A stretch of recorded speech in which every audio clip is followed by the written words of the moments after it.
con napping.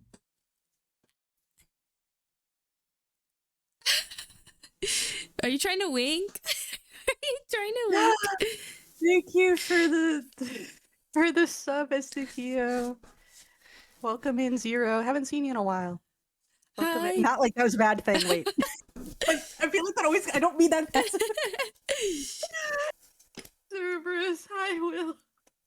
Hi, June. Hi, June. Hi, Coin. Hi, Moose. I hope everyone is well. Do you like the? I have Halloween themed stuff on my stream. I hope you guys like it. Do? I do. I have a cat. I have some pumpkins, and I have a spider web. They're very cute. I didn't know we were. Oh my god, you're right. I don't know why. I didn't know we were dressing up. We were supposed to get the place all fancy. Yesterday I was in a spooky mood. I was like, I gotta decorate. Gotta decorate. When is the appropriate time to put out Halloween decorations? People had theirs out in September. Oh. At least in like real life. Some people already have Christmas stuff out. Wait, really? Yeah. What? That's Mint's birthday. That is Mint's birthday. October 1st. I don't know. All I know is that like there's like probably 5 people within like a 5-mile radius of me that have those giant like 9-foot skeletons. You ever seen those? Yeah. Yeah, I think the first time. Oh. I think wow, I was muted this whole time. So funny. Anyways, hi.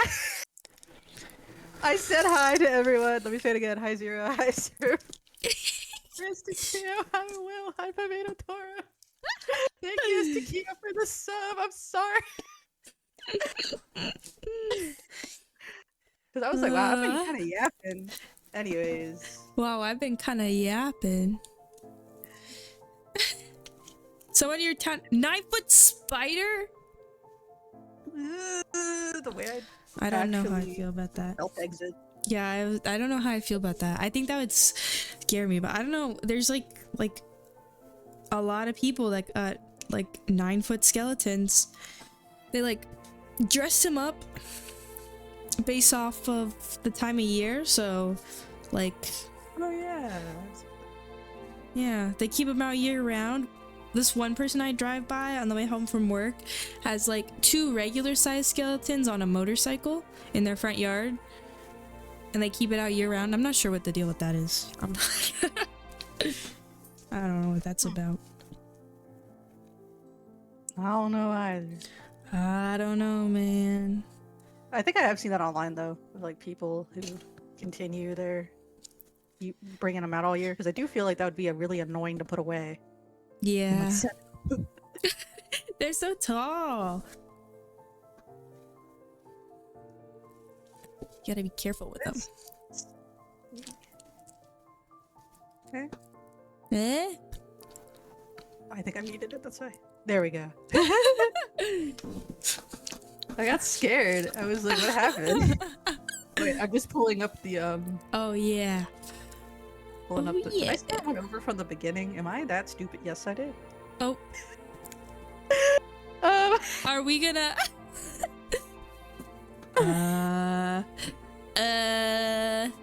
Speed run. Go. I can't read. I can't do that voice again for that long. I can't do it again. Oh my god. Load. There we go. Imagine it didn't let you load and you just had to speed run it. I would truly be the girlist of failures for that. Hold on, I'm trying to pull up the. There we go. So for the rundown. Because I think we met all the characters that we're gonna meet in this oh wait, there's still no. I'm like 99% certain we've met everyone we're gonna meet on this episode. But first, this is Kinzo. You gotta stream it. You gotta stream it to the Discord. I do? Oh. This is Thank so you. silly. The way I was like, oh, I'm gonna be so prepared for today's stream. I like set everything up early. Anyways, this is Kinzo. He's so cute. He's so cute. You know? I don't think I looked at. He got it on the pant leg too. He got it everywhere. 1, 2, 3. Eh? Read this. Read this to me. Oh, I can't read that to you. I don't know how to read that to you. Okay, so this is Kinzo. So he's the head of the Ushiromiya family. We basically. So he owns this island called Rokkenjima, Tamero Shamaro, and he's very rich. They all are except for the servants down here. And he's very rich. He's very into a cult. He's obsessed with a character named Beatrice. You might have heard of her. Beatrice. And so we're still in episode 1. We're still like pretty early in where, well, not too early, but it's the family. They have like a family reunion every year. But even though they host it every year and he knows that they're coming, he doesn't want to come out of his study. He's with his boyfriend, servant. I don't know what his family is or what a reunion. You don't know what a family is? That was a joke. I was trying to find a way to. I don't know what I was trying to do there. Anyways, continue. Sorry, that joke failed. Sorry. Oh, hello? Yes? No, you're good. Is that your family? The bot I just banned? Is that my Yeah. No, my family doesn't wear matching outfits, unfortunately. I wish they did. That would be so boss, actually. And not like a t-shirt. Us rolling up to the club. Oh my god, imagine if instead of these this cool crest, they wore the Disneyland family outfits. Fucking what's up? Ushiromiya family 2025. Or wait, when does this take place? 1980 something? 1986. 1986 Disneyland trip. Were the mouse ears a thing back then? I wonder, were they popular I feel to wear? like they were always a thing. I don't know if they were as big as they are now. Decorate them, make them look like this, but put it on the ears. he would wear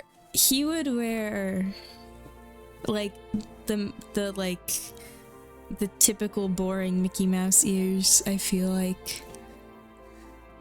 I could have one that someone sold him saying it's magical. Someone will say that Aladdin and Genie blessed it. Mickey himself blessed this pair of ears and he's like, put it on my head. Put it on my head now. Put that shit on my head. You're going home with me. You're coming home with me. But okay, so he's the head. He hates his family, which we'll get to, all them. Even though, and he acts surprised that this thing is happening every year, even though it's on his island and on his property. Anyways, get off my lawn. He has been in the last episode or chapter of our reading. He said some cryptic things about how he's running out of time and how he's trying to see Beatrice one more time. And I don't know why he's not on here, but the doctor is also there is a doctor, and he's also telling him you're gonna die. So then we have Natsuhi. She's the lady of the house because the first. Oh, he didn't load. He's not real. Well, he's a lame character anyway. Kraus, who's her husband, is his first son. So all of these down here are Kinzo's biological children. And she's a lady of the house. She's married to this blank dot. And we only saw him for half a second anyway. But because they're the firstborn, they live in the house. For some reason, a lot of this matters. Thank you for the head pat. Um, Oh, and I see it on my screen. Oh, aw. I see it on my screen. Sorry, I was well, no, excited you because set up I also saw it. um, but she is not blood related because she's married to him, and she gets a lot of crap from this lady. But we'll get to her in a minute. And she's always very hard on people. She gets a lot of headaches, but she's basically kind Same. of She got she's just kind of, I two-toned don't know, hair. mom energy. Just busy, does a lot. This is their daughter, Jessica. She is primed to inherit everything. White girl of the month. The bits will. She doesn't really want to. She's the same age as the main character. She clearly has some sort of feelings towards Kanon, and she just likes to fight. Oh, and they really pressure her a lot in school. So her parents. So that's kind of them. That's all we really know about them so far. Then there's Ava. She's the second child. She is openly hostile to pretty much everyone, actually. Even She's her husband. a hater. She's a hater. But her husband takes it. He what? What? He takes it.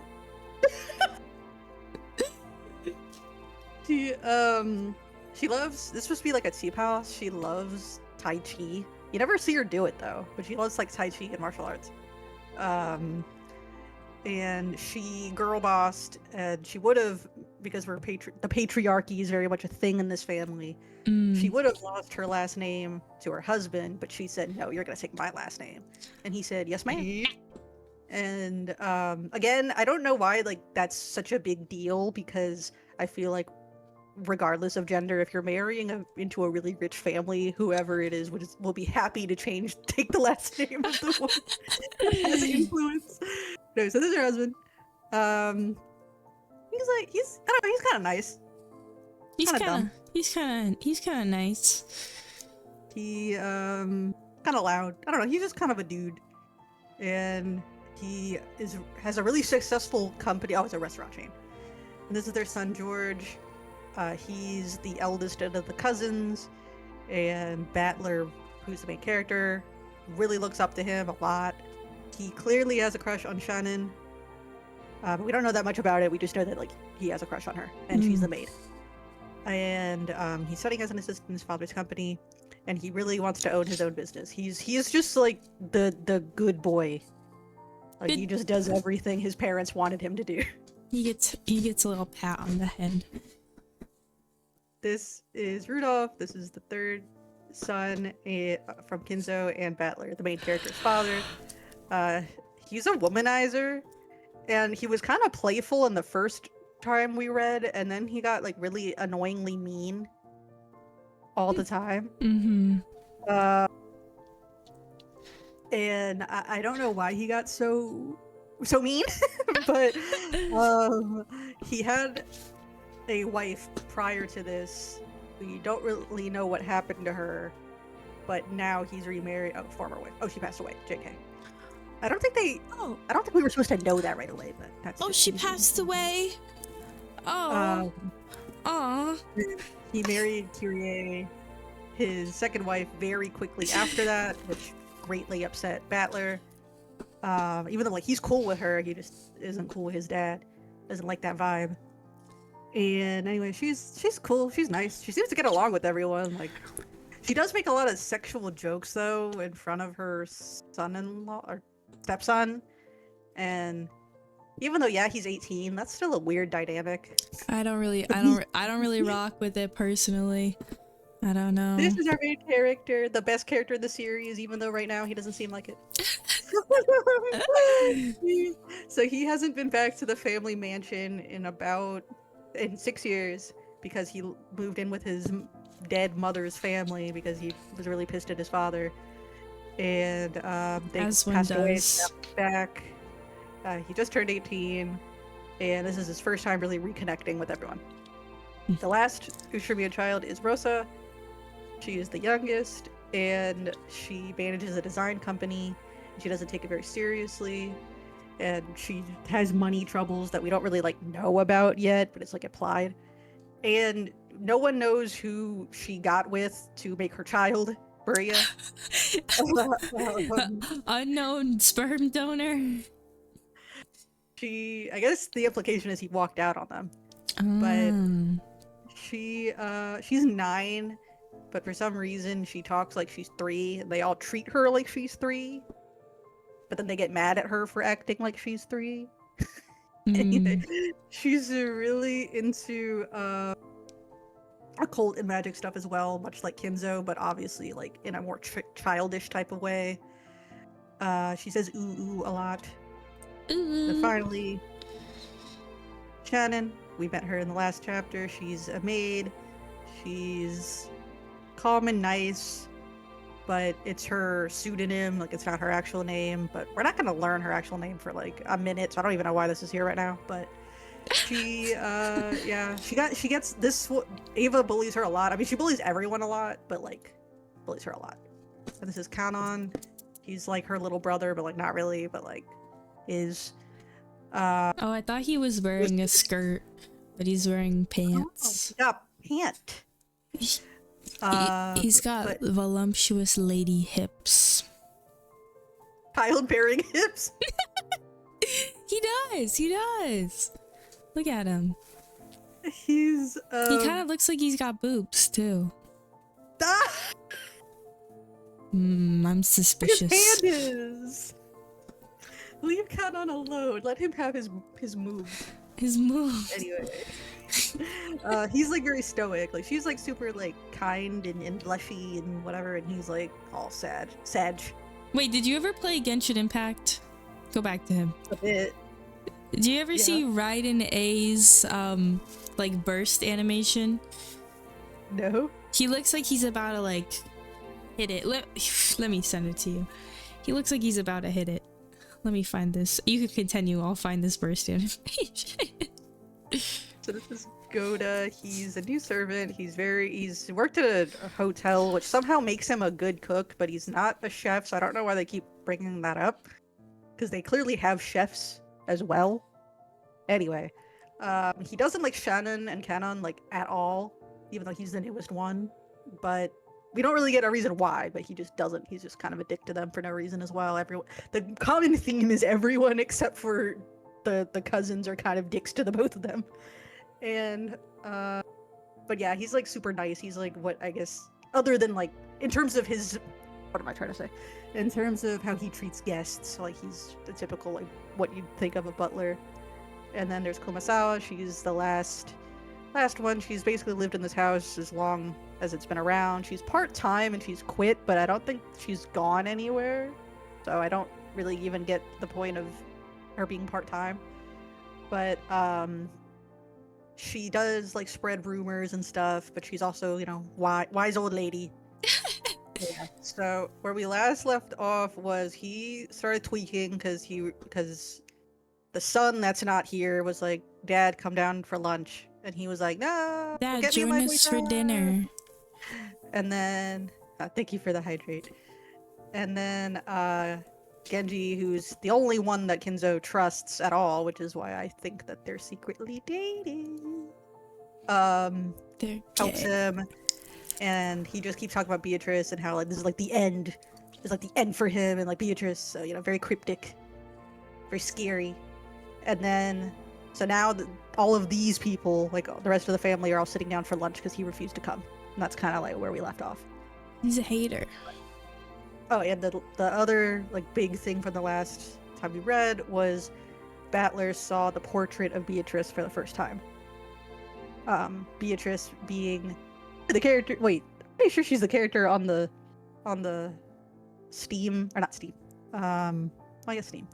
The Twitch like picture for the game. Yeah, she is. She's right there.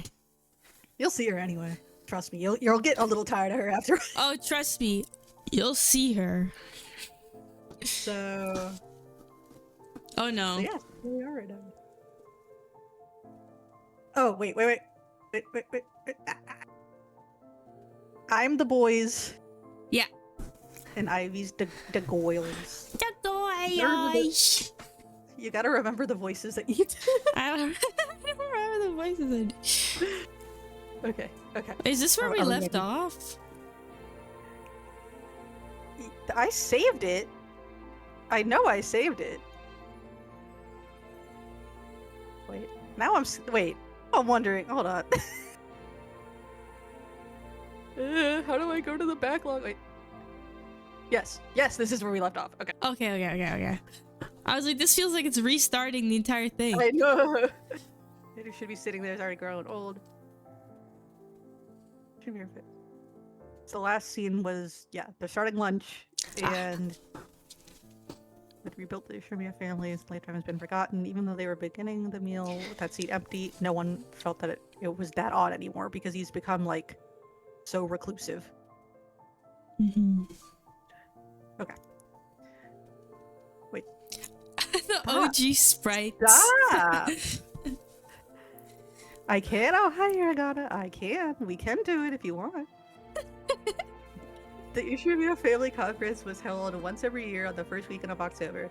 If a normal family were to hold a so-called family conference, which I guess is reunion, I guess that's how they're translating it, you'd expect it to be nothing more than a reunion of rarely seen relatives who greet each other around buckets of sushi or something. Oh, hey. I'm sorry, buckets of sushi?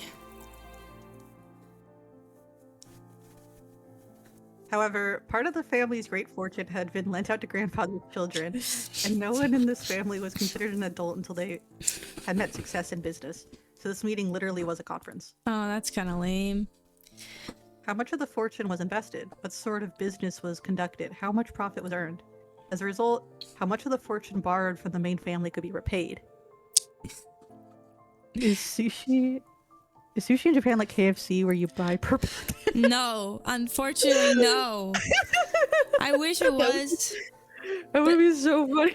It is cheap, so I feel like buy the bucket is possible, but you do not purchase it. You can get some gas station sushi and put it in a bucket. No. Oh. As a result, how much of the fortune would be repaid, or possibly how much more would be borrowed for future business ventures? What lessons had they learned, and why, and what could they learn from their mistakes? It seems that topics like this were discussed very seriously in the past. My dad said it was like lying on a bed of nails. Apparently, it used to be a very serious family meeting where people were bathed in scornful and angry voices, and some people even got slapped despite their age. I don't know. They all seem kind of passive aggressive. Like, it seems pretty scornful too. Following. However, that had become a thing of the past. Now, with everyone pursuing their own business ventures and achieving success, it was becoming more of a normal yearly get-together. Even so, telling grandfather about recent events was extremely stressful. So while it was nothing more than a simple get-together for his grandchildren, it was still a real stomachache for our parents. The absence of the man who was the source of all this trouble, regardless of the reason, probably made today's lunch taste much more delicious. Ah, yes. The phrase, "While the demon is not around, everyone can relax," comes to mind. I have never heard that phrase before. I've also never heard that. Whoa! Here's Kraus. He wasn't in the picture. I forgot. Switch to the original images. Hiragana requested it. It's so goofy. Right. Here we go. Here, dude, is he sexier now?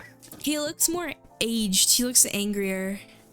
Oh, there you go. Oh, wait, look at the bags under his eyes in the old He's so not over here. Yeah, but like, look at how they're drawn. Bruce. Anyway, let's introduce Jessica's father, who's... It's gonna be hard to read looking at this. Okay, I'm sorry. I'm tapping out. His uncle... Yep. His name sure is easy to read. Not. Kraus. Now that we've gotten used to this string of weird names, our perspective is totally skewed. So Kraus doesn't actually seem that bad. It even starts to sound kind of cool. Kraus. Just like with Aunt Natsuhi, I didn't have many memories of speaking with Uncle Kraus. He had never been one to chat with the children, and I felt like he was always talking to the adults, just like Aunt Natsuhi. So true. According to my father's gossip, he was a spiteful and violent man. If what he said was true, Uncle Kraus used to be very domineering from his position as the eldest sibling and was despised by all the other siblings. He was They all what? hate, they all hate the dad, too, though. They all hate each other. They all hate each other. They have that. No, this is not one big happy family. They're the. Aww. He's got man boobs. They both got man boobs. So despite that, the siblings all seem to be chatting happily together. Oh. She's just being passive aggressive. Wait, I don't think they actually like each other. Yeah, like they actually all hate each other. Oh my god. Oh well, even if their relationship was bad when they were children, sometimes when people grow up and live apart from each other, their relationships change. That's probably what this was. After all, they had children of about the same age. By sharing the same family environment, they probably profited off of exchanging opinions. Maybe because of that, a short while ago, the circle of parents began to discuss exams Jessica and I would be taking. Jessica, in order to escape questions about exams from my father on her left, purposely faced right while firing off a rapid series of comments, not giving him a chance to get a word in. So true. Moving on, let's look at the end opposite from Kraus and the others. The very last seat at the table, old gentleman with a sturdy physique sat facing Kyrie-san. This was my first time meeting him. I had only just been introduced to him, but it seems like he's grandfather's personal doctor, a man called Nanjo. I heard he used to own a huge clinic on the nearby island of Nijima, but he turned it over to his son and began living a life of leisure in his old age. He had known grandfather since the very beginning, when the mansion was first constructed on this island, and had built up a relationship over several decades. I thought at first that the two of them might have gotten to know each other through grandfather's suspicious hobbies, but it seems like he was actually grandfather's trust partner. Suspicious hobbies. Code for boyfriend? Is that code for what, he a boyfriend? Boyfriend? Boyfriend. I see. That kind of hobby seems like very like our grandfather. What with his love for all things Western. I'm sorry. Nanjo's probably the only person who could enter Rokenjima despite being neither a family member nor a servant. He looked like a calm old gentleman, and he listened to the discussion between Kyrie and the other women who sat near him. Grandpa in a throuple with the doctor. Real. Considering how long he stayed by the side of our short-tempered grandfather, his generous heart was probably nothing to laugh at. Still, even if he was a family doctor, having anyone outside the Ushirimiya family attend to the family conference was a little odd. He might think of grandfather's condition might have worsened so much that it'd be a major topic of discussion for today's conference. After all, George said something just like that a second ago. Something about how we've been getting continuous reports since around last year that grandfather did have long to live. It's nasty to think about it, but consider how rich grandfather is. At the time of his death, his wealth will suddenly be released, probably along with a fair share of our parents' stomach acid. And will lead search for everyone. Oh, hey. After all, this sort of thing just gets messier when there's more wealth to be divided. There's a good chance they'll be talking about stuff like that at the family conference. Still, it's not like it's got anything to do with us kids. Yeah. Finally, he hasn't shown up. Let me introduce our grandfather. God, the person who should be sitting in Sipied's chair was Ushirimiya Kinzo. Really sucks. Everyone else in the family had these weird names, but he got a perfectly normal one himself. Normal because they're in Japan, you see. Normal. If only his name was written Kinzo, but he let us call him Goldsmith or something, I'd totally freak out. As you can probably guess by now, he's a frightening person with extremely short temper. I'm one of his grandchildren, not a son, and I haven't seen him since elementary school. Thanks to that, I have no memory of being beaten myself, but our parents were apparently raised with an iron fist. That earlier conversation between my dad and Uncle Kraus about who should go to convince grandfather to come down seems pretty darn funny once you know their background. So true. You can't really tell grandfather's story without covering the pivotal event that happened back before the Showa era, 1926 to 1989. Wait, but we're in 1986 right now. Yeah, so what? It's not over. Let me hear the music. Oh, back before the Showa era. Oh.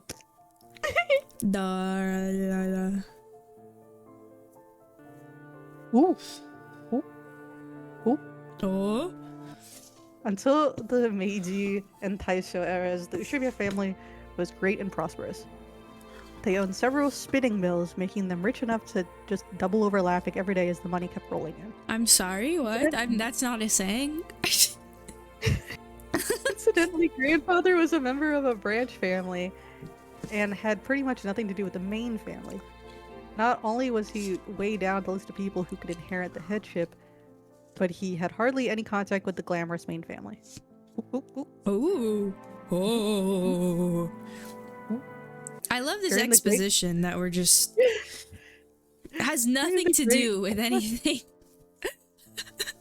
It'll be in the payoff when you read the next like 100 hours. Sorry. I'll contact you in 3 years. Sorry. We're during the Great Kanto earthquake in the year Taisho 12, which apparently that's a real thing. Like I have heard of that earthquake before. The Great Kanto earthquake? Yeah, it like decimated. It was actually bad. Alright, Japan. The mansion owned by the Ushimiya family in Odawara was flattened. The spinning mills in Tokyo were all burned down in a huge fire, and the Ushimiya family lost most of its wealth and family members in an instant.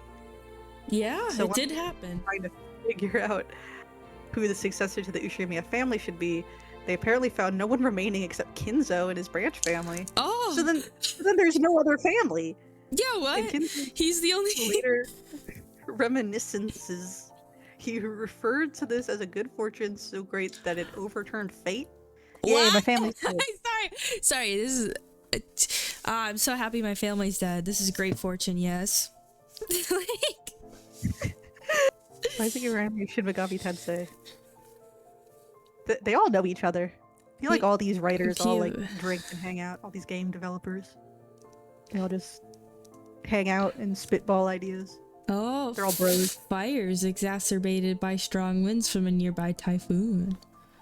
Ooh. The death toll is estimated to be between 105,000 and 142,000 people, including tens of thousands of people who went missing and were presumed dead. Over half of Tokyo and nearly all of Yokohama were destroyed. Oh, that's not great. It's pretty awful. Yeah, that's pretty awful. Well, which one was worse? The one that happened in 2011 in Tohoku, or this one? I think 9/11. 2011. the one in you were alive. Yeah. I don't know if I remember it though. It like wiped out like. Was it in Japan? Yeah, it was in Tohoku, and it like wiped that area out too. Oh, I don't really remember. I don't doubt that it happened. I just don't think I remember. With that, grandfather's boring everyday life did a 180. He was entrusted with reviving the dying Ushimiya family, but who entrusted it to him? Like that's why I'm confused. Yeah, like I'm sorry. Did somebody come up from the dead? Were they like, oh yes, it's all yours now? Or what's that thing from My Hero? That you're next. What? Oh, My Hero Academia. God, now I sound like a nerd. From My Hero. I never. Fun fact: I don't think I ever watched My Hero. When people talk about it, I just pretend I know what they're talking about. I've literally seen this meme everywhere, even with that. It's the blonde one, All Might. He like points at Deku. Like, you're next. Yeah, I know what you're talking about. Dark magic is probably involved. Exactly. Which had lost nearly all its wealth. On March 11th, 2011. 11/11. Oh, it only resulted in 18,000 people dead. So the Kanto one was worse. Still terrible. However, just because he could have been entrusted with this task didn't mean he could accomplish it. Apparently, those around him weren't really expecting much. Who was around? Yeah, who was around? What? Like, they're all dead. They couldn't get their asses up. They couldn't make it to the family conference. However, this is when grandfather began displaying his extraordinary talent and good luck. Grandfather used all the family's remaining wealth, as well as everything from the hair on his head to his toenails, as collateral in order to borrow a massive amount of money. Once he'd built up a gigantic war chest, he immediately invested in business. This reminds me, I don't know, Grandpa and Grandma Lappin like to say gas was only like a quarter when I was growing up. So I wonder what a massive amount of money was back then compared to now. Didn't the 2011 earthquake? Yes, yeah, it caused a tsunami. Oh, they call it a tsunami? Oh no, it resulted. I think so, yeah. Probably. I don't know. It was like someone tumbling down a hill on a bike without any brakes. And then jumping onto a neighboring bike, then another one. Then another one! Exclamation point. Just like some crazy street performance. But everyone thought Grandfather had no business ability whatsoever. However, after several miracles and turns of good luck with coincidences piling up and every chance getting taken advantage of, he was suddenly in control of powerful connections with the occupying forces. Oh, now we're getting into World War II history. MacArthur. At that time, MacArthur and the GHQ were the ultimate authority in Japan. Grandfather, in a twinkle of an eye, began succeeding. Do they mean in a blink of an eye? Because twinkle an eye means like, oh, like sparkly. I don't know. In a twinkle of an eye, began succeeding in business under the protection of the occupying forces, quickly becoming very rich. By this point, it's probably safe to say that information, not luck, saved the day. He must have made some seriously deep connections with the occupying forces. Grandfather knew beforehand about emergency demands that would be made for the Korean War. No, it was more than that. He must have predicted those emergency demands from the very beginning when he started investing in his money. Oh, so true. He's an investor. In the Yakuza. He likes stonks. Stonk. Stonk. The history books make it sound like all of Japan made a large profit off the emergency demands during the Korean War, but that isn't actually true. Only a very limited number of people of the super rich played the money game and made an easy profit. Most of the citizens remained poor. In other words, Grandfather was a member of this extremely lucky group of winners. Ah. A winner, baby. I'm pretty sure this all happened during the year Showa 25, 1950. The Great Kanto earthquake happened in Taisho 13, 1924, so his grandfather was able to revive the near-dead Ushimiya family in only about 20 years to a level even higher than it had been before. Oh, hell yeah. You'd think he'd revive the main family in Odawara, but for some reason he went and did something crazy as buying an entire small island in the Izu archipelago. Buying an entire island is not something that you can ordinarily do today. However, Grandfather was clever. He contacted GHQ and applied for the establishment of a marine resource base. Oh, hell yeah. He acquired this island as a business property, then tossed that project aside and claimed as his own plot of land. After the war, there were prevention measures against food shortages, and having the sponsorship of the GHQ meant that nobody could oppose him. From what I've heard, the Tokyo metropolis of that day offered this land to him practically for free. Later, Tokyo made difficulties by telling Kinzo to return the land, but the pushy GHQ intervened. Anyway, it seems under the table bribes did their work well. In the end, the city gave up in frustration. Grandfather, with considerable skill and good luck, managed to weather the stormy seas of that period, obtaining a vast fortune and his own island. Of course, it probably wasn't all luck. He was obsessed with all things Western, which helped him cultivate his English skills. He was able to use his advantage and sink his teeth into GHQ. Oh. Oh. A mansion? No, he's a girl boss. Girl boss! A mansion was built on the island soon after. This mansion, in fact. Grandfather, with his love of Western style, made this once uninhabitable island a canvas upon which he could realize his dreams to his heart's content. He now had a western mansion of his dreams, overflowing with emotion and atmosphere, and a beautiful garden featuring all sorts of roses. And he had a private beach where nobody other than himself could be permitted to leave a footprint. By who? Like, who's gonna enforce it? Me. I'm enforcing it. This would be a dream come true for any boy. After that, he made good use of his huge fortune, becoming a large stockholder in an extremely stable iron and steel industry, and was able to live an easy and comfortable life just using the dividends. He's just that incredible. This kind of person usually has the ability to foresee and predict the future, or at least, that is how they're portrayed after the fact. But grandfather denies all that, repeatedly saying that it was simply blessed with extraordinary luck. Anyway, even a lord like that can't help but grow increasingly eccentric when locked up alone on an island where all his dreams are made real. Everyone knows that he's had a Western obsession from the start, but none of our parents really know when his bizarre black magic hobby began. Did his love for black magic begin way back when he became fascinated with everything Western? Or did his miraculous stretch of good luck while reviving his family cause him to feel a mysterious power himself? At some point, grandfather began to make the research of black magic his life's work. He filled his study up with suspicious books, chemicals, and magic items as he became increasingly bizarre. So true, same. From what I've heard, those around him warmly watched over him, figuring that someone who would achieve success in life had a right to do as he pleased, but there's no way that's true. They were probably just creeped out, thinking that's disgusting, I don't want to get involved. Anyway, that agitated period was an age of big gambles with both opportunities and risks. Let's say grandfather was born in this time period.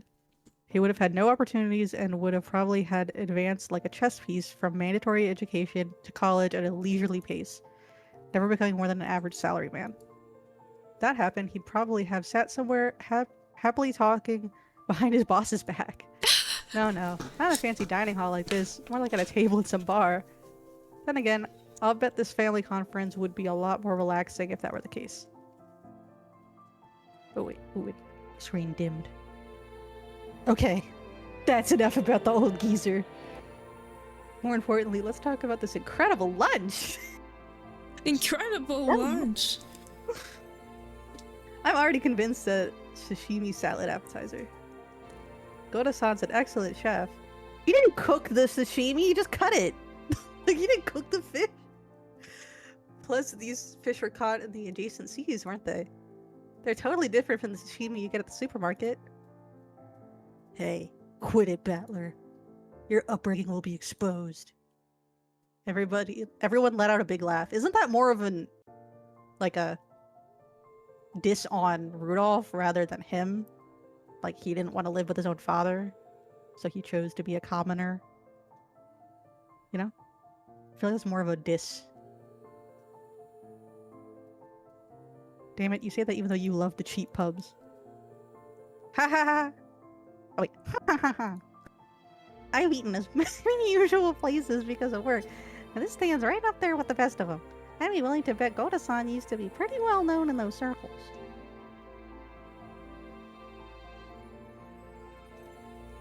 I don't know the details.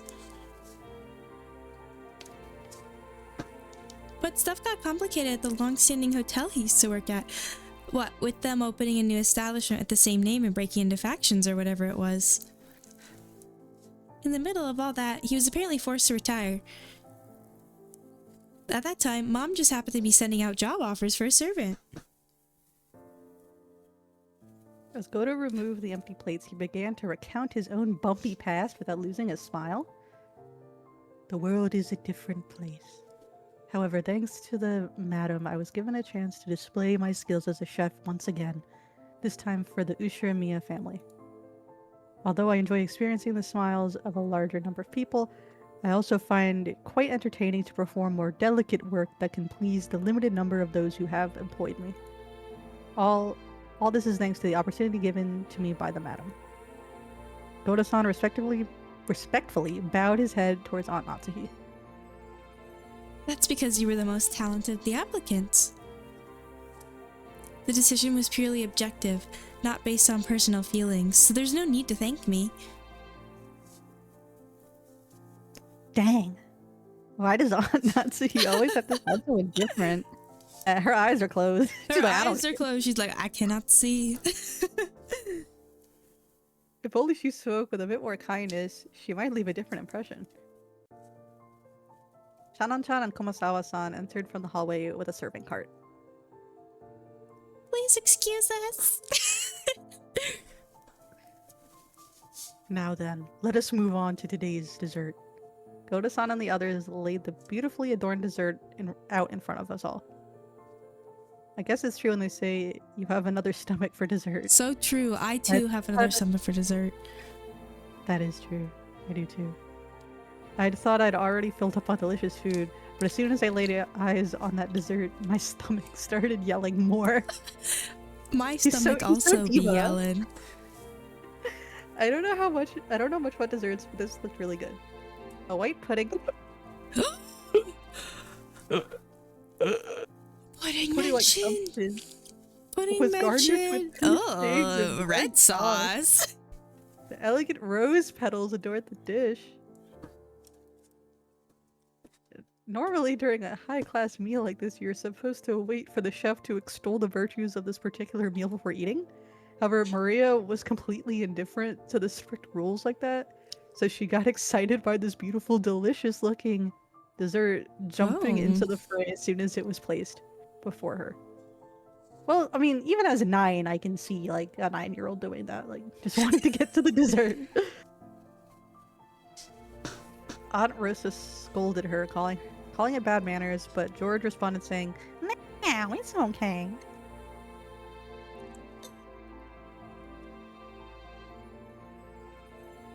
Oh. This part's sour. This part's sour. Battler, this one's no good. What is Battler gonna do about it? Marie exclaimed as she sampled the 2 colored sauces. What? Some are good and some bad? Okay, I'll give it a go. Apparently one sauce is sweet and the other sour. Hey, I like sour things. Sour things are fun. I feel like if it was like at least like a little sweet, like the pudding, I feel like it'd be yummy.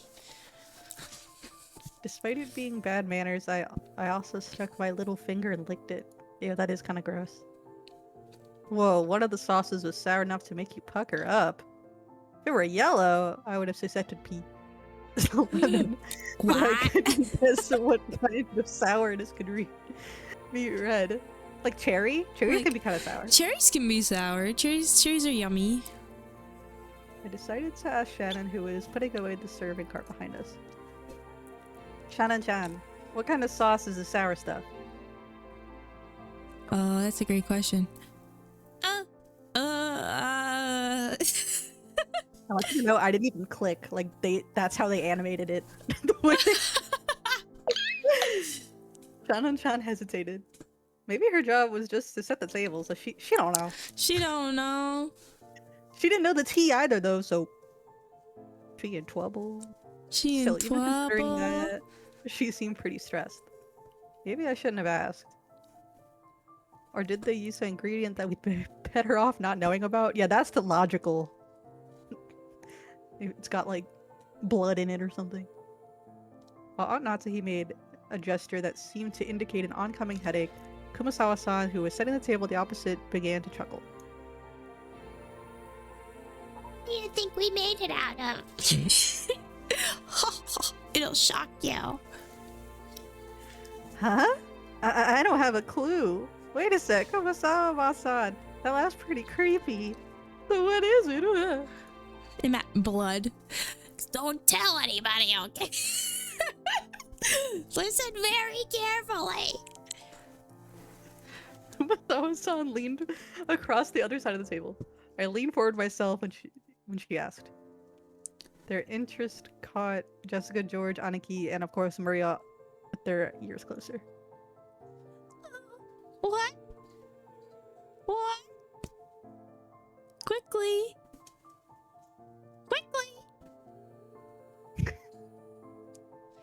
You see, the sour part is made from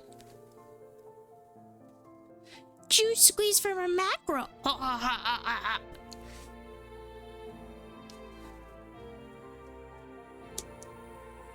What?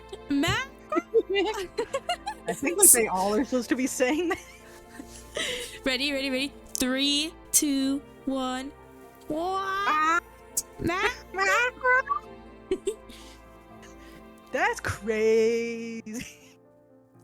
You know those things where it's like when you're trying to get out of conversation? You're like, that's crazy. I thought horrified. Only Maria accepted it, nodding sagely. Ooh, mackerels are sour. This is what comes out when you squeeze them. What?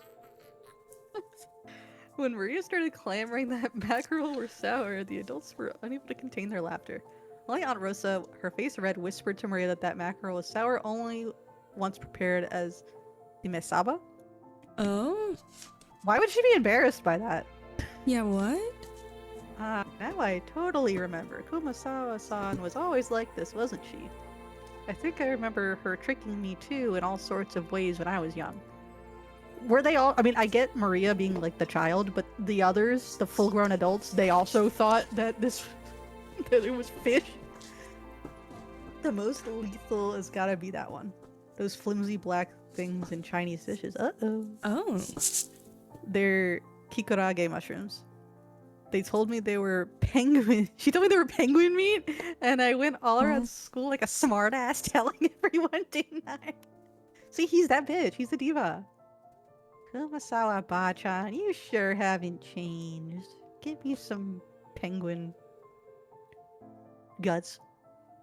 You know Maria's gonna believe it now, right? Oh, it's just a joke. Now, Goda-san's gonna tell us what the sauce really is, won't he? Yoda looked a little put off about his masterpiece being laughed at for such a bizarre reason. He's a diva! They're all divas! But after clearing his throat once, he introduced the dessert to us. Well then, allow me to introduce our dessert. After seeing how much you all enjoyed the rose garden earlier today, I finished this panna cotta in a rose garden style. Those rose petals scattered across were selected just now from that very rose garden. Oh. You're eating its carcass. The rose's carcasses. The sauce is a combination of 2 red, strawberry, and rose hips. Please enjoy this mixture of the strawberry sweetness and the rose hip sourness. Furthermore, the rose petals are merely decorative, so please avoid them while you eat. Oh. With that said, please enjoy. Whoa. Whoa. Man. I almost want to applaud before eating. Just like with medicine, reading the detailed description first seems to make it work a whole lot better. As Goda-san elaborated on the details of this dessert, it started to feel even more appetizing. Seriously, could you call him subtle or just talented? The dessert was probably planned from the beginning, but taking the hint when we all stopped in front of the rose garden earlier today, he displayed incredible and timely awareness by just adding a few rose petals from that garden. His combination of sweet and sour is also exquisite. If it was just sweet, you'd get used to it and bored halfway through. But if you reach the sour sauce at that point, you'd get really vivid taste. And then once you return to the sweet sauce, all the sourness in your mouth would be replaced by enjoyable sweetness. I'm sure everyone else felt the same way. Every time Goda-san passed by one of our seats, someone praised the taste in his presentation. How is it, madam? Splendid as always. It's worthy of entertaining our guests. I don't think this is the same voice I did earlier. I am most grateful for your words. See, he's teasing. Madam, did you know? Oh?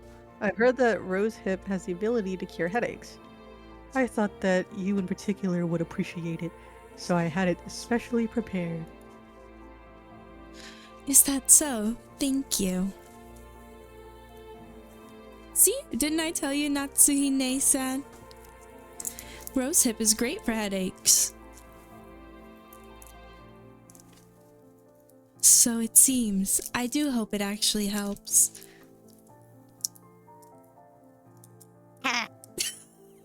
Goda-san, I love you. Hey, later on, why don't you tell me how they're treating y'all? Yeah. Or if you can't, just let me know what sort of salary you'd like. Having your talent confined to this small island is sacrilege to humanity's cooking culture. So true. What did you think about working your craft for my company and delighting all our customers? Idiot. Yoshi-san, are you trying to steal away our Gouda? That won't do at all. We'd better start treating Gouda better or he'll get snatched up. Yes, you really should. If you don't, someone's gonna grab him and you'll be stuck with 3 meals of Kumasawa-style mackerel cooking a day, won't you? Oh, that's harsh. It seems someone's holding a grudge against me.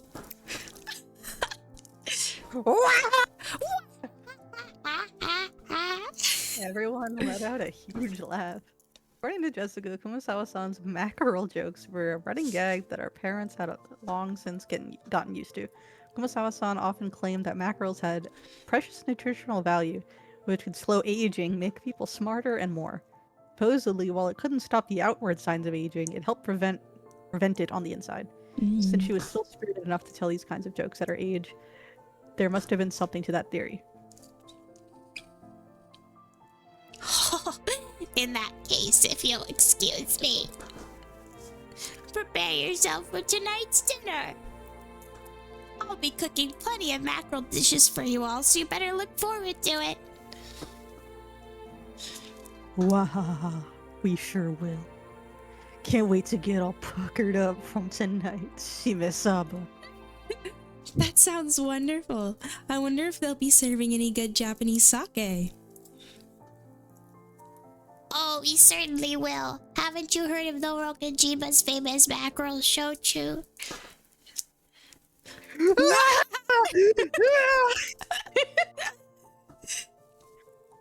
Kumasawa-san, together with Shannon-chan, bowed and pushed the serving cart away. They vanished into the night. They vanished into the night. It was pretty funny to watch Goda-san, who looked like his show had totally been stolen, explain in a serious voice he would be having calf steak for dinner. Why is it a calf? Why did they like... Kumasawa-san? Whoa. Kumasawa-san, thank you for doing that back there. As she pushed the serving cart, Shannon bowed her head very deeply. Oh, I haven't done anything that requires thanks.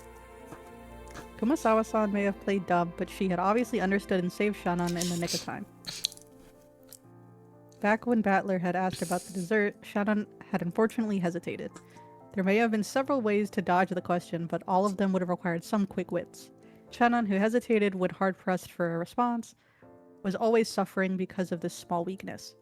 If only Shannon had a little of the craftiness needed to cleverly shake off a mistake like Goda, her life would be a bit easier. The fact that she could perform other tasks flawlessly made this weakness even more unfortunate. However, there were some who understood Shannon's honest nature with her inability to gloss over a mistake and draw attention away from it. That was why Kumasawa had smoothly come to her rescue. Wait, is this about the dessert being sour? But she didn't know what it... Oh, yeah, like that. She didn't know why it was sour. I see. I just heard from Genji-san that there will be a change in afternoon shifts. I believe you were given a break until this evening. Oh, I'm jealous. Aren't you part-time? Huh? Oh, sorry. I haven't checked the shift chart yet. Ah, yes. I was thinking I might start cooking some mackerel in the oven. If you don't mind, I would be happy to help out a bit before you... I would be happy if you would help out a bit before your break. Ah, yes. I would be delighted to help. Shannon, Kumasawa was like a mother among the servants.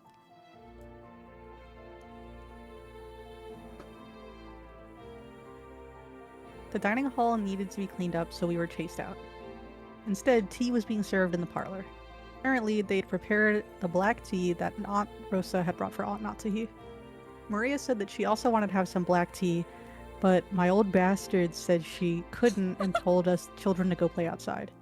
The grown children are being asked to play outside. Raccoon, why don't we all go for a walk outside? Go ahead and take a look at the roses or something. But keep a close eye on weather. It's still clear, but the weather report keep on talking about rain. Go to the beach! The beach! Let's go to the beach! Beach! Let's go get away! They say what they're gonna say. Have a drink! Quick! Let the blood by! He's like me are hard to come by. Laugh. Let's go to the beach. Nicki Minaj. Nicki Minaj. Oh, that sounds wonderful. Playing on a sandy beach isn't something you'd get to do often, is it?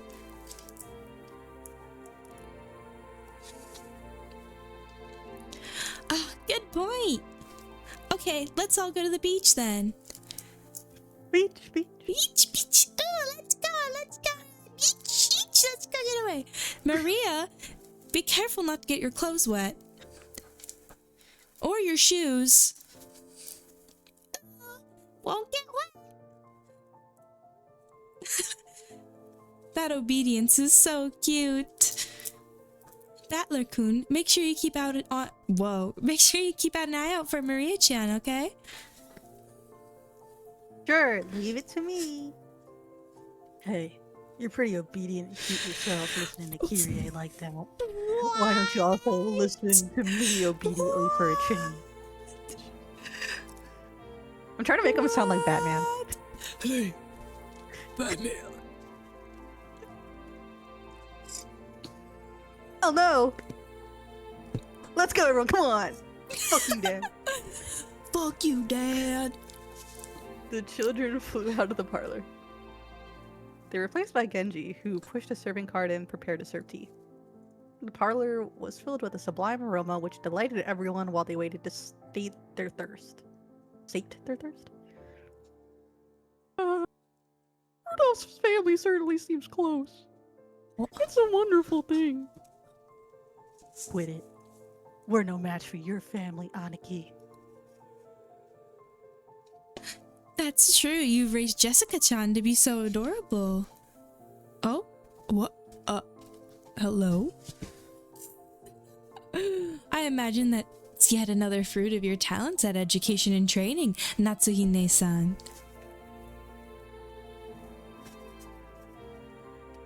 Thank you.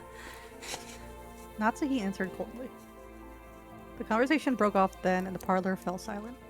Maybe Hideyoshi couldn't bear the silence because he broke it himself with an exaggerated gesture. Still, they sure do grow fast. I thought they'd be kids forever. They're starting to get huge all of a sudden. I thought they'd be kids. And then they're adults like us. Battler-kun looks like a completely different person now. His body has grown so much bigger, but he's still a kid. Though you could say the same about my husband. I wonder where the border between child and adult is. 18. 18. I still don't feel as though I've grown up. Isn't that pitiful? That's not something the mother of a child should say. I'm kind of going. You seen that clip from Shrek with the? Did you know the Muffin Man? Do you know the Muffin Man? For Gingy. That's what I'm trying to go after. Do you know the Muffin Man? The Muffin Man? That's right. We're not children anymore. We're all adults now. So I wish we could talk together. So I wish we could talk together on an intellectual leather. Whoa. Oh my god. Level rather than an emotional one. When Ava smiled with sharp sarcasm, everyone seemed to get more tense. It felt as though a pleasant tea aroma had been tossed out the window. Yeah, she did kind of fuck up the vibes. She did. Is this since long? What? Who is this? Who's saying this? Since long ago. Always endeavored to engage in intellectual conversation. Seems your sarcasm occasionally misses its mark. Oh. Just as it always has. Oh, what is you've always endeavored to do? My. I wish I could wrap those words up and send them to this room a few decades ago. Right, Rosa?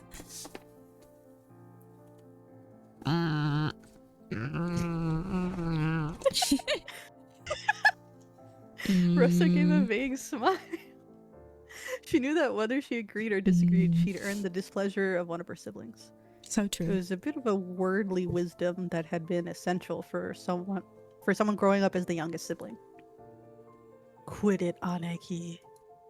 We better get started on our main topic while the brats aren't around. Let us make that our intellectual discussion.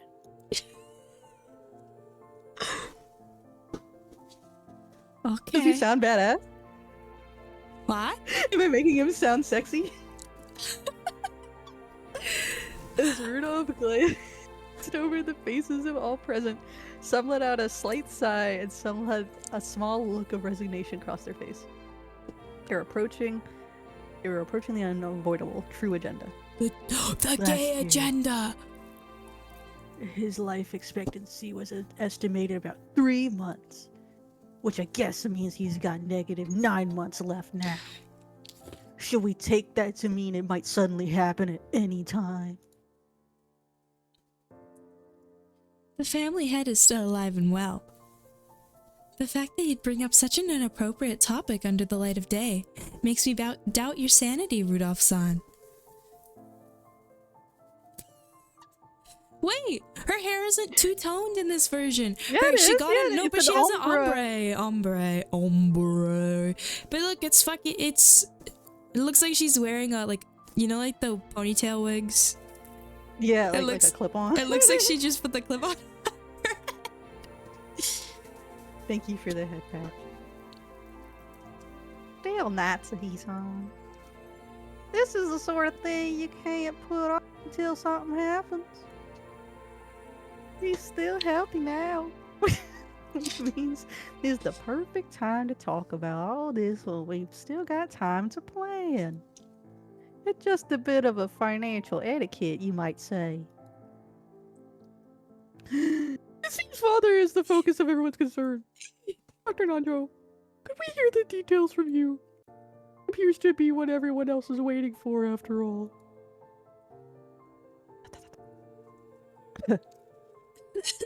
Nanjo, who had been standing by the window and staring out the rose garden, let out a single cough when he realized he was being called.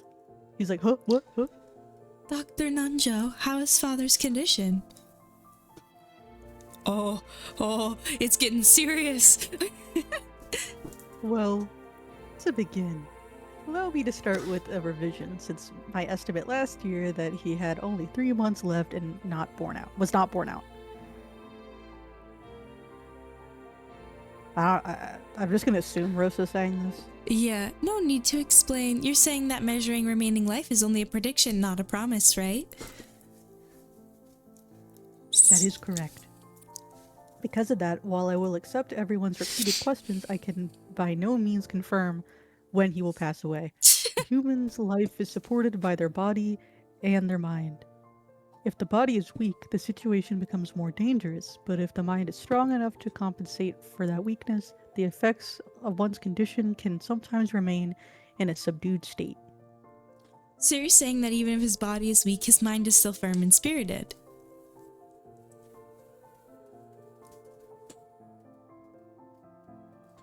Kyrie, sorry. Please stay quiet for a bit.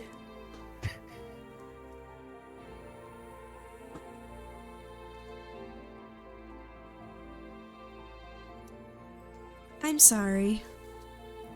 The way he was like, shut up. Silence, woman. That is correct. Kinzo-san's body being overwhelmed with the demon of ill health. This will hold especially true as long as he continues to partake of such strong alcohol. So he's in a crisis now because he drinks. And maybe he's lived this long because he drinks. There's dad for you. It's a heavy drinker. Well, it's because he's drinking like homemade absinthe. Like that would kill anyone. Yeah, right.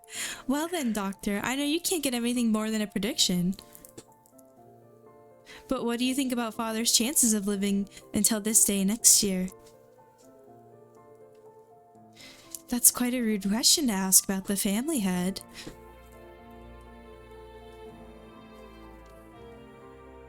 Alright, I guess the meaty claws are back. Sorry, do you want For a little- the meaty claws?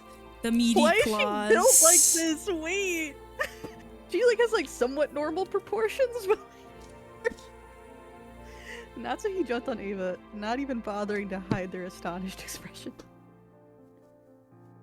Ava stared back daringly, but Hideyoshi realized what was going on and tried to smooth things over with a forced smile. Ah, Natsuki-san. Forgive her. Ava, choose your words more carefully, okay? I'm sorry. I was just so concerned about Father's condition.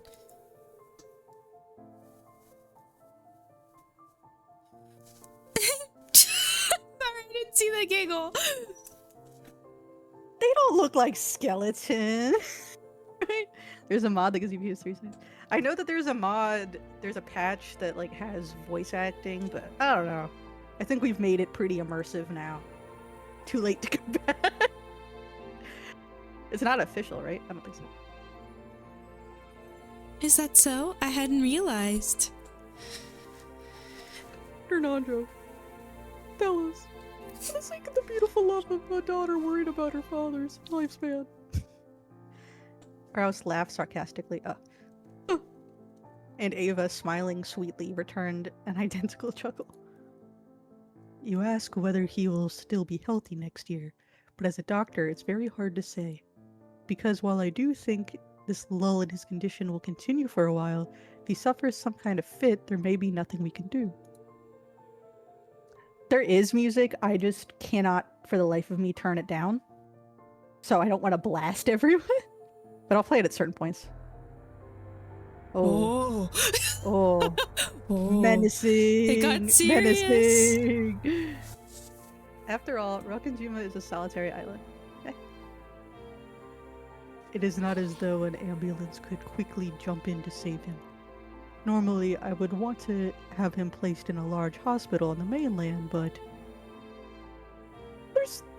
Wait, Father stated that he does not want his noble research interrupted. It seems he holds a grudge over the way we tried to force him out last year. Oop. Apparently, he strongly suspects that he'll be shut away in some hospital if he goes outside. He's not wrong. I mean, like, they probably would just shove him in a home. That's how things are now. Has Dr. Nanjo been examining him? Other trust Dr. Nanjo. It seems he examined when in one of his better moods. I want to see what he looks like. Wait. Oh? Oh, why is he winking at us? Well, he's winking here too. He be wink. Oh, he is. He's winking at us. Quack, quack, quack, quack. Quack, quack, quack, quack. I can examine his condition, but if I try to recommend medicine or hospitalization, he refuses to listen. I've really only been able to look. It's true some people hate doctors. Still, what a hassle. Nanjo sighed deeply. The purpose of an examination is to determine what medical treatment would be appropriate. Receiving examination and then not following the advice given makes the whole thing pointless. So, sum it up. He's still expected to live 3 months. Only There's 3. no way to guess how long he'll continue to live while still on the verge of death. Rudolph-san, couldn't you be a little more discreet with your words? He's gonna be like, silence, woman. Silence, He apologized to her, woman. but he told his wife to shut up. Sorry. I've always talked this way. Give me a break. Oh, so that he is a diva. They're all divas. They're so diva. I understand how Dr. Nanjo sees it. What about you, Kraus-ni-san? Honest, I have to disagree with Dr. Nanjo. find it truly difficult to think of father as a person so sick that he only has 3 months to live. His yell is as healthy. His yell is as. I'm getting like flashback. It's like the Akira. Akira.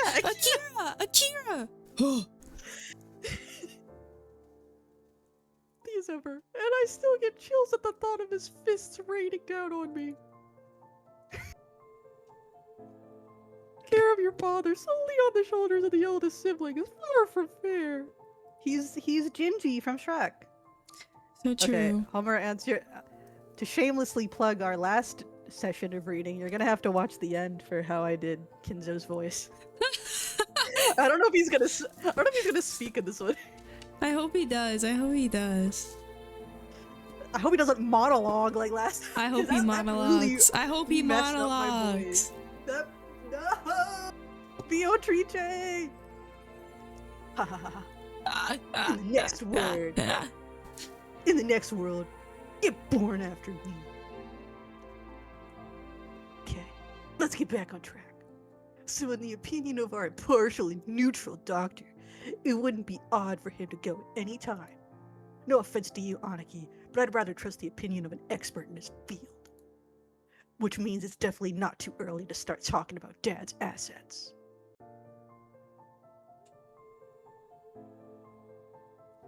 Father's personal fund should probably reach as high as several 10 billion yen, right?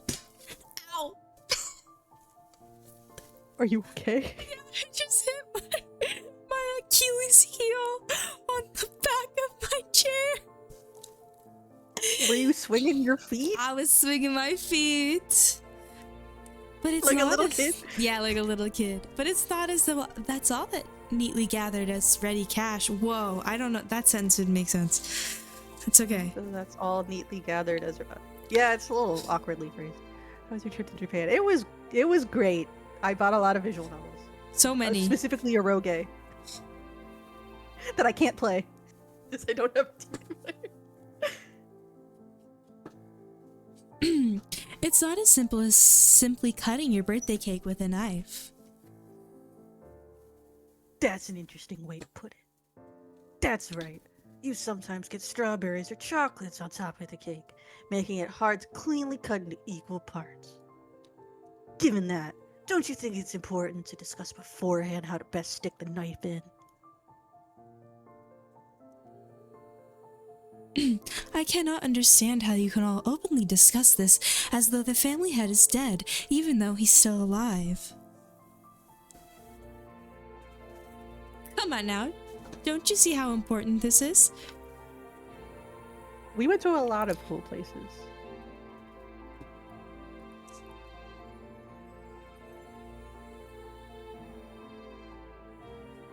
Oh. After all, when the time comes, the inheritance of his fortune must be carried out immediately, right? Moreover, the glorious Why can I not say their last name? The glorious How do you say their last name? Ushiromiya House's wealth is vast. Don't worry. Wait, whoa! Don't you understand that careful discussion is necessary beforehand? There's a huge difference between this family's resources and your family's wealth. Connor, poor. Wait, I need to see. How rude! My birth family has nothing to do with this. Please tell me they all die.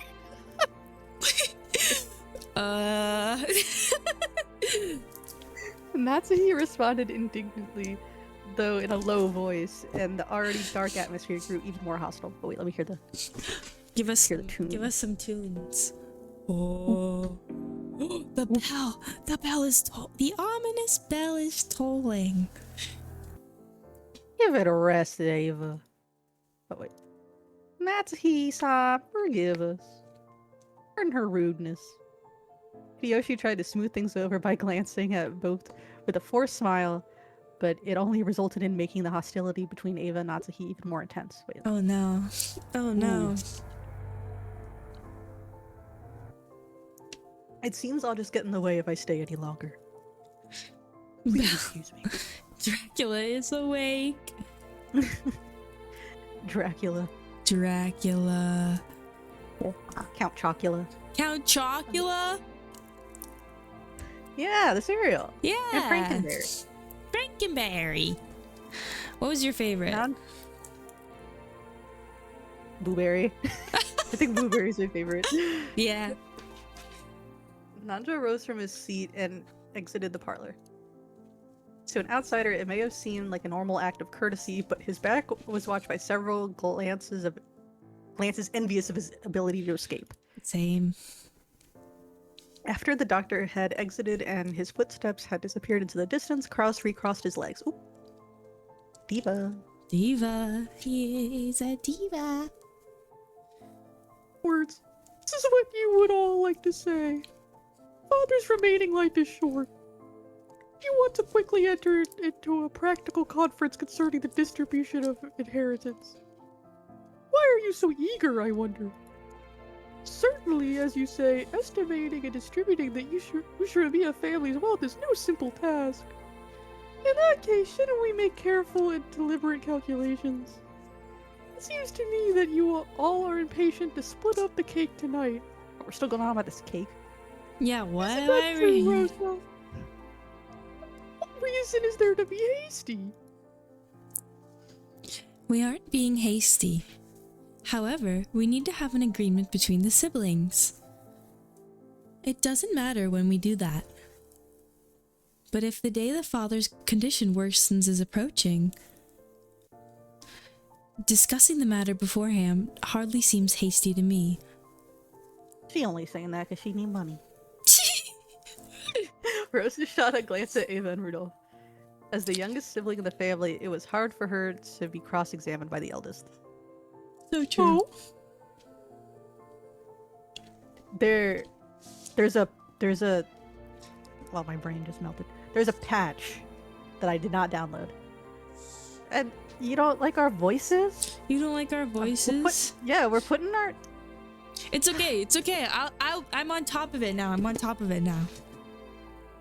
I had to take an idle meeting during stream. I was distracted. I'm sorry. Oh, the BGM. Oh, the BGM's loud. We can't turn it down. I know it's not. I looked everywhere. I cannot find it. You can hack into my computer and look.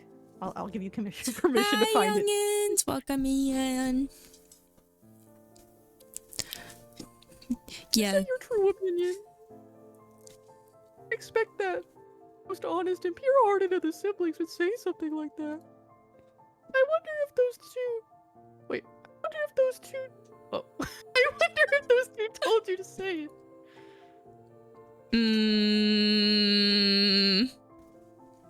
Quit it, Aniki. Rosa's one of Dad's kids, too. Why is he... That is... Why is he so... I'm telling you, at the beginning, he wasn't this much of an asshole, and like suddenly he just became a dick. He's like, so let me tuck my hair behind my ear. Let me hit him with the. That's why I'm giving him the edgy kid voice. Yeah. the watches Mirai Nikki and stuff. Watches Mirai Nikki. So true. It's only natural that she'd be interested. After all, Dad'll definitely die, and that's not something that'll happen in the distant future. On the contrary, Aniki, you're way too relaxed. It almost seems like you'd like nothing better than to turn the discussion away from the inheritance issue. What do you mean by that? Are you trying to accuse my husband of something? Calm down, Natsuhi-san. Listen to what we have to say. Nissan, I hear the times have been extremely good lately. Yes, since last year we've been in an unprecedented boom, and the yen keeps on rising. It seems that it's no longer a dream that the dollar will reach 100 yen. That was Also, a dream. the ruling party says it'll establish health resort maintenance whoa. Also, the ruling party says that it'll establish health resort maintenance law by next year. At this moment, resort development companies across Japan are running about trying to gather as much funding as they can. You certainly seem to know a lot about it. Japan is about to experience an unprecedented boom. It'll be a repeat of the Korean War demands, the time during which father revived the Ushiramiya family. The people of Japan have been working like mad, achieving vast economic growth, and becoming the most well-off people in the world, reaching the height of our prosperity. We've reached an era where private spending is vast, which means easy money for institutions that can capitalize on the fact. Should have been American. You really should. American. You should be American. Kinds of electrical appliances no longer represent people's needs. People need ski resorts, golf courses, public pools. Ah, yes. Yes. Hotel.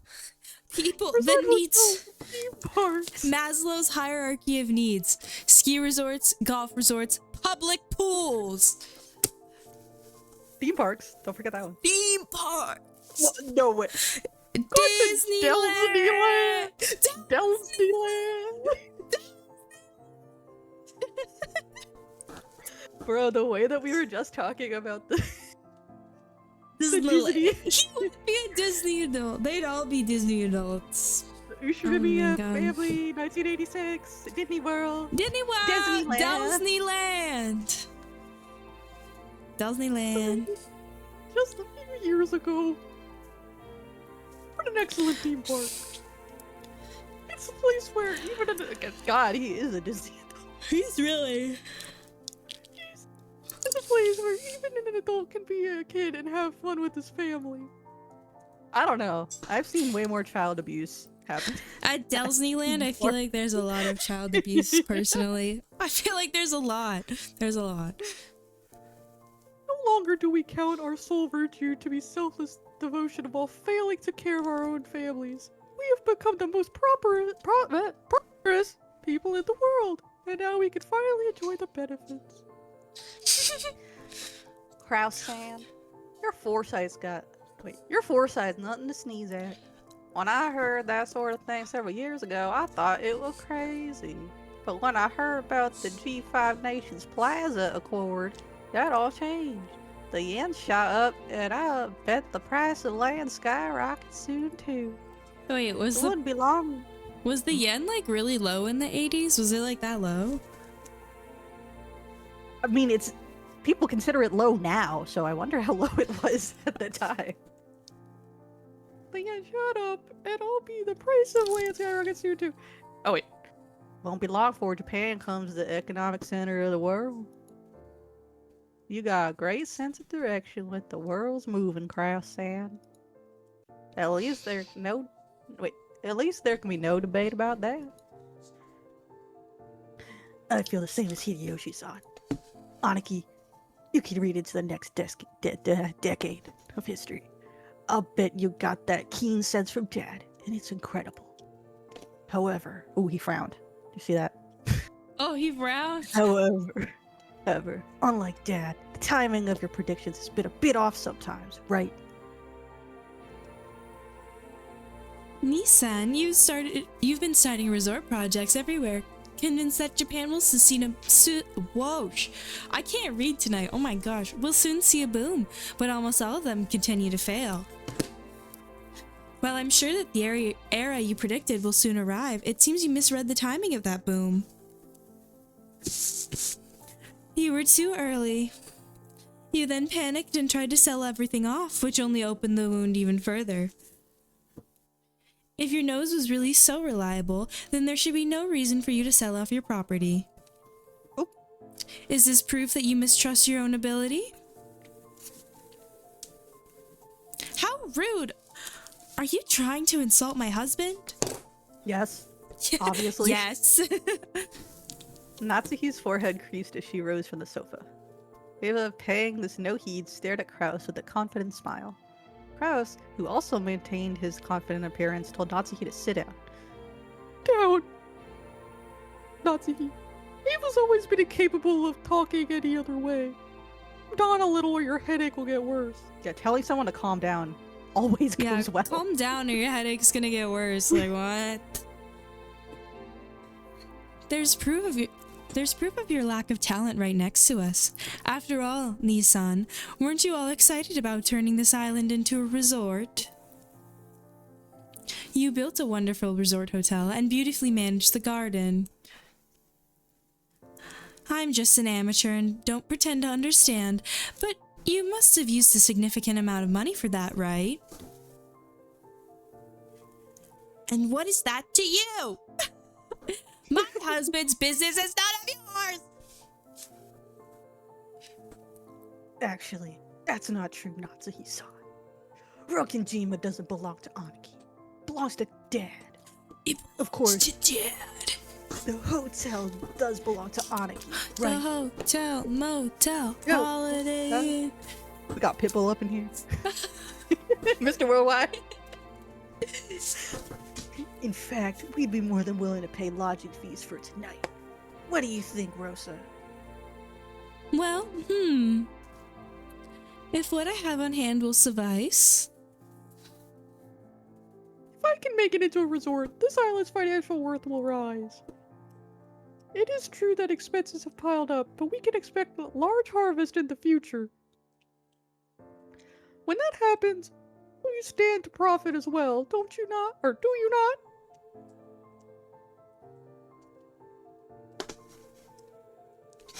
I understand that.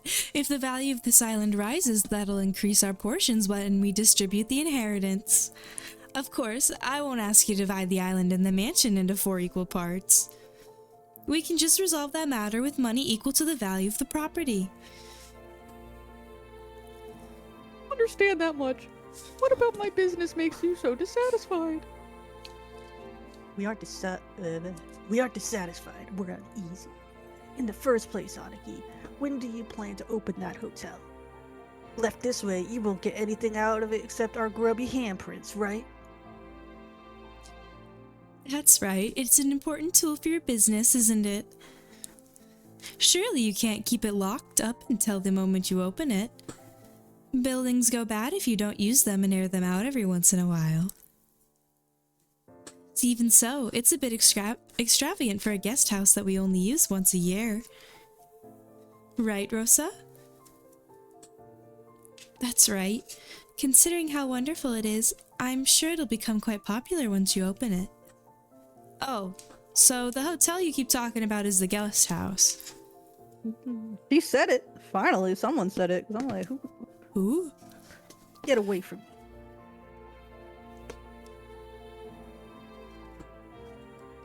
It's splendid. It's splendid. Oh, I was like, who's saying that? It's splendid. Just as Rosa said, if you were open to it, I'm sure it would become popular. The lodging they had been guided to wasn't originally intended to serve as a guest house. It was originally constructed as a resort hotel. However, even though it was built 2 years previously, there was still absolutely no prospect of it opening. Nissan, it's just like all your enterprises. Your attention and planning are both fabulous. Then, it always becomes unmaintained partway through, and ends before you even have a chance to earn any profit. You were brilliant when you saw that using this island only as a place to live was a waste. I think it was a pretty good plan to turn it into a resort that could use the prospect of marine sports, fishing, honeymoons, and the like to attract some customers. If I were the oldest son, I'm sure I would have strained my brain looking for a way to make a profit off this island. But 2 full years have passed since you finished building, right? After 2 years, you still haven't had the opportunity to open it. Where's the managing company you entrusted it to? Imprudence! This is not my husband's fault! There has been some trouble with the Girl. All I hear is Yeah? Yeah, that, you want yeah. to take another crack at that? That is not my husband's fault. There has just been some trouble with the company that my husband contracted with. No matter how you look at it, we are victims here. There you go. I think that's I perfect. love that. And yet, the rumor we heard about this company you hired haven't been good at all. Let's be clear about this, dear. Did you really think we wouldn't hear about how the lack of payment, embezzlement, and other issues led to the project disintegrating mid-flight? We even have evidence. What kind of evidence do you think you found? But it's all baseless. As new members of the tourism industry, it is necessary for us to lay the groundwork with various people. It is also important to investigate the trustworthiness of our partners. It's really taking some time to meet that goal. I hope my neighbors hear me. I'll admit, my ration is the hotel was completed too early. Well, isn't it not done? Isn't that what they're...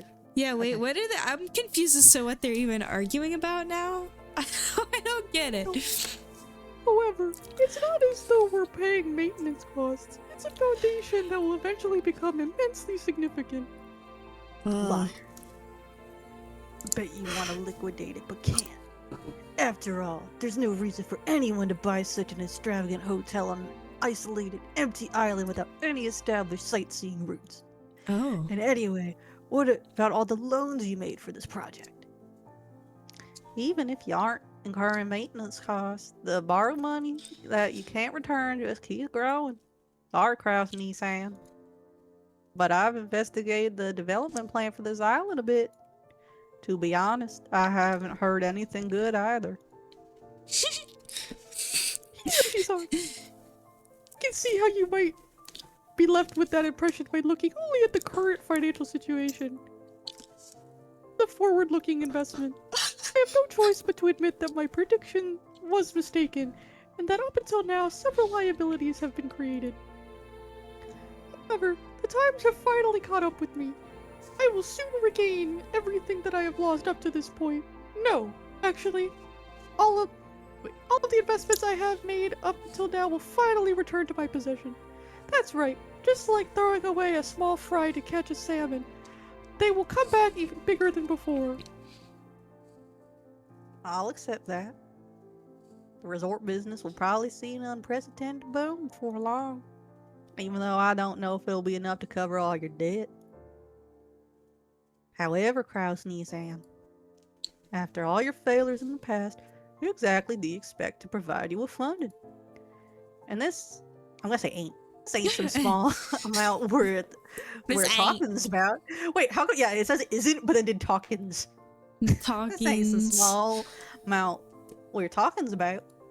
Don't need enough funding to fill the massive hole you dug. What are you trying to say, Hideyoshi-san? Ah, Natsuhi-san. Please don't get angry. We looked into this too. We checked to see who might have provided Kraus Nissan with enough financing to support his recent large-scale projects, despite his string of failures. And we discovered that no such backer exists. Oh! The iron rule of the money roulette is that you bet against the loser. Aniki, you're a fairly well-known loser in this field. Ooh. It's true that prosperous times are about to come, but when we looked for people who considered that enough to overlook your string of failures, and also had enough for the investment, we found no candidates. So the big question now is where you got that money from. My butt. My butt. Huh. Now isn't this intriguing? And How long do you plan to let these ridiculous remarks stand? Why she kind of sound? Wait, I didn't make her sound like Minnie Mouse. Sit down, Natsuhi-san. Let's cut to the point. Aniki, you've been diverting Dad's private funds for your own businesses. There's pretty much no room for doubt. If you think we've made some kind of mistake, please feel free to explain. Rudolph, don't call it diverting funds. This is embezzlement, plain and simple. A huge crime that can be criminally prosecuted. This sort of prudence cannot be tolerated! How can you face the successor to the Ushinomiya head family and level these absurd accusations? They aren't absurd, and they're right on the mark. I'm sure he'd like to know how someone makes his business succeed and recover his losses, but his debt keeps on getting bigger. He's just trying to cover up the failure of one gamble by making an even bigger one. It's only natural that he'd try to grab any source of funding close at hand. Let me be frank. Nissan, what you're doing is embezzlement. You're betraying father. You know that we'll have to have the court settle this after it's all over, right? Do you think that kind of person has any right to call themselves the successor to the Uroshima head family? Ushinomiya head family? I'm assuming this is... Oh. He's an act. You dare to claim that he has betrayed the family head? You no longer have the right to straddle the threshold of the glorious Ushinomiya family! Leave this place at once!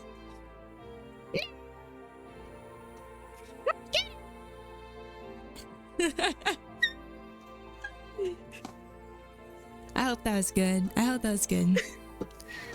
Very. Natsuhi, who had already reached the limits of her anger, shouted at Ava in rage. She then pointed alternately at Ava and the hallway, demanding that she leave. Ava took out a folding fan and fanned herself with it, glaring maliciously at Natsuhi as though silently daring her to repeat what she'd said. However, her mouth was still smiling, curved in the shape of a crescent moon. In that unpleasant silence, Rosa gulped. Hey, Natsuhine-san? To whom do you think you are speaking to in such a tone? I'm speaking to the exceedingly rude sister of my husband! As the person in charge of the main family's kitchen, I cannot overlook any more of this! In charge of the kitchen?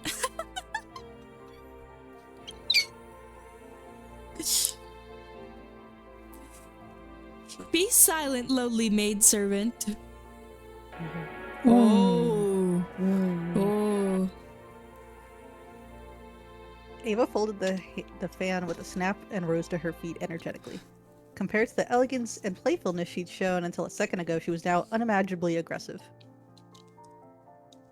How foolish. You stand down. Before Ava of the Ushinomiya family. You tell me to stand down? Me, Ushinomiya Ava, the third ranked in the Ushinomiya family hierarchy, and the one allowed to sit at the left shoulder of the head? Know your place. And then look at your shabby self in a mirror. Where is the symbol of the wing on your clothes? Where are you permitted to wear the one-winged eagle? Aren't you nothing more than a borrowed womb to the house, the next successor to the... Whoa, whoa, that's so mean. I know. Aren't you nothing more than a borrowed womb to house the next successor to the Ushinomiya family? Damn. That's so mean. She basically called her a fleshlight. She really did. Understand your place, you common housemaid. Damn. Ava's face twisted hideously as her words gouged into Natsuhi's heart like talons, wrenching it.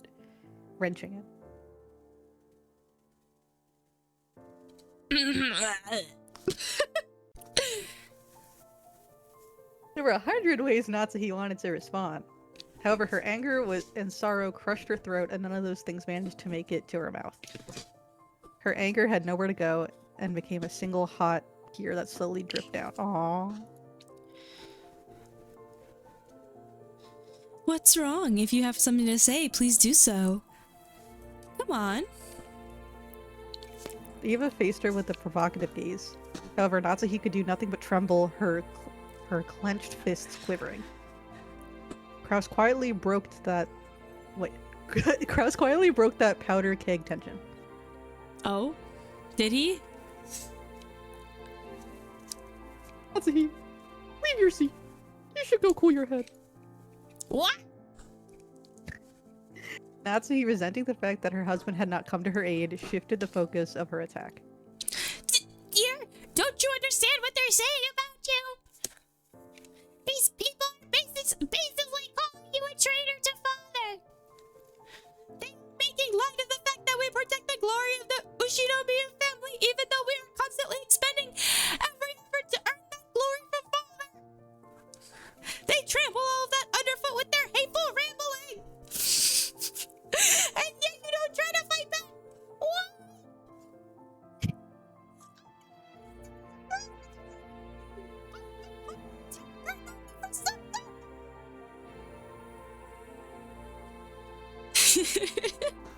Your mic did not pick up any. All I heard was squeak, squeak, squeak.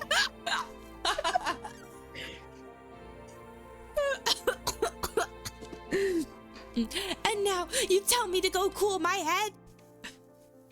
It's always me! Even though I have always considered this family the person. Oh, is this still her? Oh, it's still her. Even though I have always considered this family's affair so seriously, you... Ah! Natsuhi was already unable to hide her tears. She flew from the room in that state. After that, all that remained was somewhat embarrassed mood about the parlor. But the sound of footsteps grew distant and the silence returned. Cross shrugged her shoulders slightly. I apologize for my wife. She's always been bad at controlling her emotions. Women, am I right? Women, am I right? Women. It's even been rough for me. Oh, we're supposed to feel bad for him. Oh, okay. So he doesn't like his wife. So he's throwing his wife under the table. If that's what's been managing your household, you must suffer to no end, Nisan.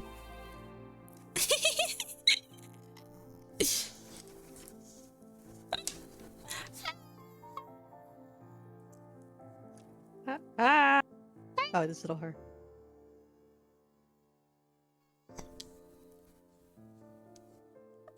Madam. Nothing. Leave me be. Natsuhi flew into her room and threw herself onto her bed, lamenting. Those heart-wrenching sobs reached Komasawa in the hallway.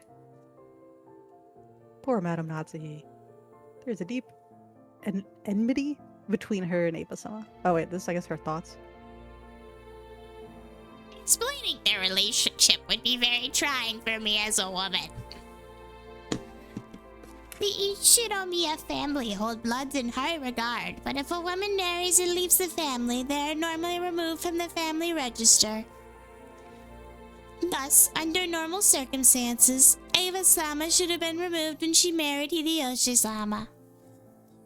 However, there is no one deserving of blame in this matter. The madam certainly bears no guilt. There's nothing to call it other than a whim of God. Kraus-sama and Natsui-sama were not blessed with children for some time.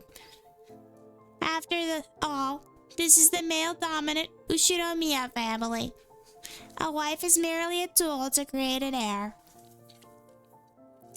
If such a wife cannot fulfill her only duty, she will not ever be treated as a human. It pains me to remember how the master tortured Madam during that time. Jesus. Back then, a wedding between Eva-sama and Hideyoshi-sama was being discussed. Eva-sama was sly. Taking advantage of Madam's inability to become pregnant, she became favor of the master. She inspired him to allow her to marry and give birth to a successor herself, making sure to avoid transferring her name out of the Ushinomiya register.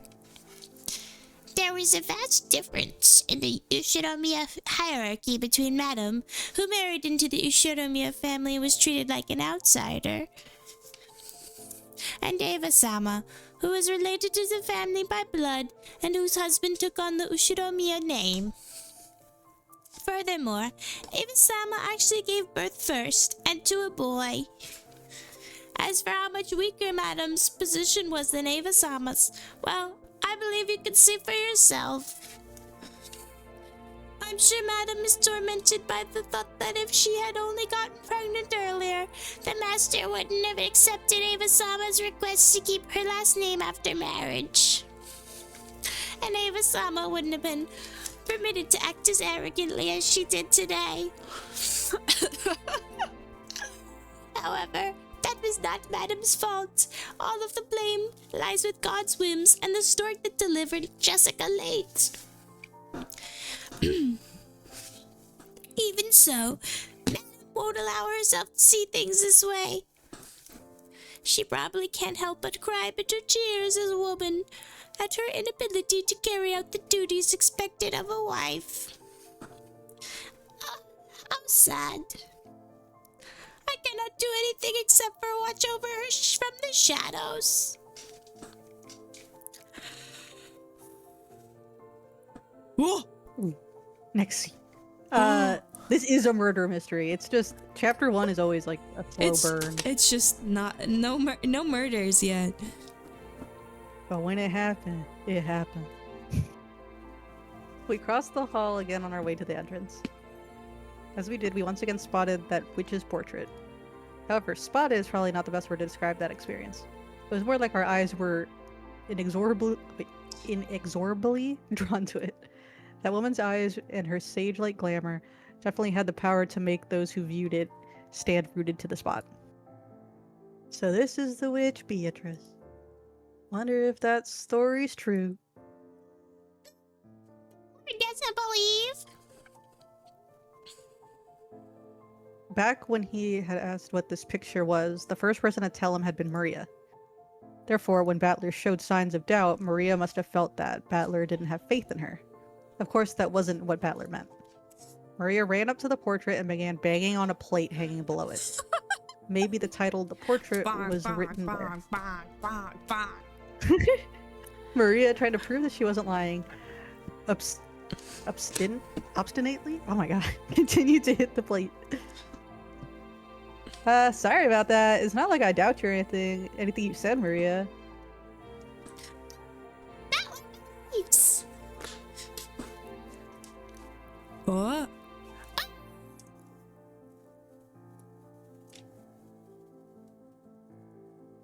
Oh. Oh. Oh. Oh. Oh. Oh. Oh. When he patted Maria's head and apologized, she seemed to accept it, sticking out her chest and proudly oohing. What's this? My beloved witch Beatrice. Behold the sweet fish river. What's with the— wait, I want to hear the music because this is like important. What's with this weird, huge epitaph? It's so loud. The plate did have a title of the portrait written on it, but it was much too big to contain only that. Beneath the title was what appeared to be a long epitaph. If you just skimmed over it, several unnerving words would jump out at you. I want to know what unnerving word is jumping out at me. Incredible, isn't it? Grandfather had that made. Oh, we'll learn. Pretty deep, huh? Oh, I know. It's the place where the gold's hidden. Wait, is that the story about the Ushinomiya family's hidden gold? Now there's another thing I remember from long ago. Hold on, Aniki, is this for real? Grandfather had this made, but he never said anything about this picture or the epitaph. Even so, amongst the family, it's often whispered that it indicates the location of Grandfather's hidden gold. And that he will relinquish the inheritance and the gold to the person who solves the riddle. heard that too. I heard that too. Lots and lots of gold. Well, something like that. Something like 10 metric tons of gold bars. Is that a lot? I feel guess like it's a it's lot. probably a lot. I think it's fake though. She's a hater. She is a hater. So, when you read about it in an epitaph like this, it almost seems real. I think I already explained Grandfather's upbringing, but let me also mention the Ushirimiya family's legend of the gold. Grandfather succeeded the Ushirimiya family after it was destroyed in the Great Kanto earthquake, and by successfully riding the stormy seas after the war, he managed to accumulate great wealth. That much a story everyone knows. However, this is where the strange part begins. Part of it involves Grandfather's black magic obsession, so its credibility is extremely low, but, well, wait until the end before you doubt or make fun of it. Oh? After the war, Grandfather correctly predicted what the future would hold and won in a huge gamble, accumulating a vast store of wealth. There's a mysterious legend about how he gained his initial funding. Grandfather came from a branch family and had no connections to the business world or the financial world. So true. Even though he later built connections with the occupying forces, he supposedly started as a nameless person who hadn't yet gained anyone's trust. It takes trust to gather money. There's no way anyone would lend money to someone they didn't trust. How did Grandfather, who had no reputation at all, manage to obtain his first vast chunk of funds? When asked that question, Grandfather supposedly answered like this. Oh god. How did I do that voice? Oh god. Oh god. Certain day! Encountered the Golden Witch Beatrice!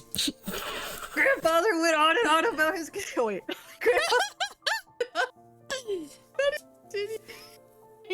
Research into alchemy and techniques for summoning demons in order to become a great magician.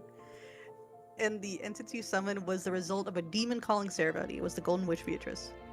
He then apparently made a contract by which he would receive the fortune and honor in exchange for his own soul. The witch then granted Grandfather 10 tons of gold. Isn't this like Black Butler? Is this like that? Is this Black Butler?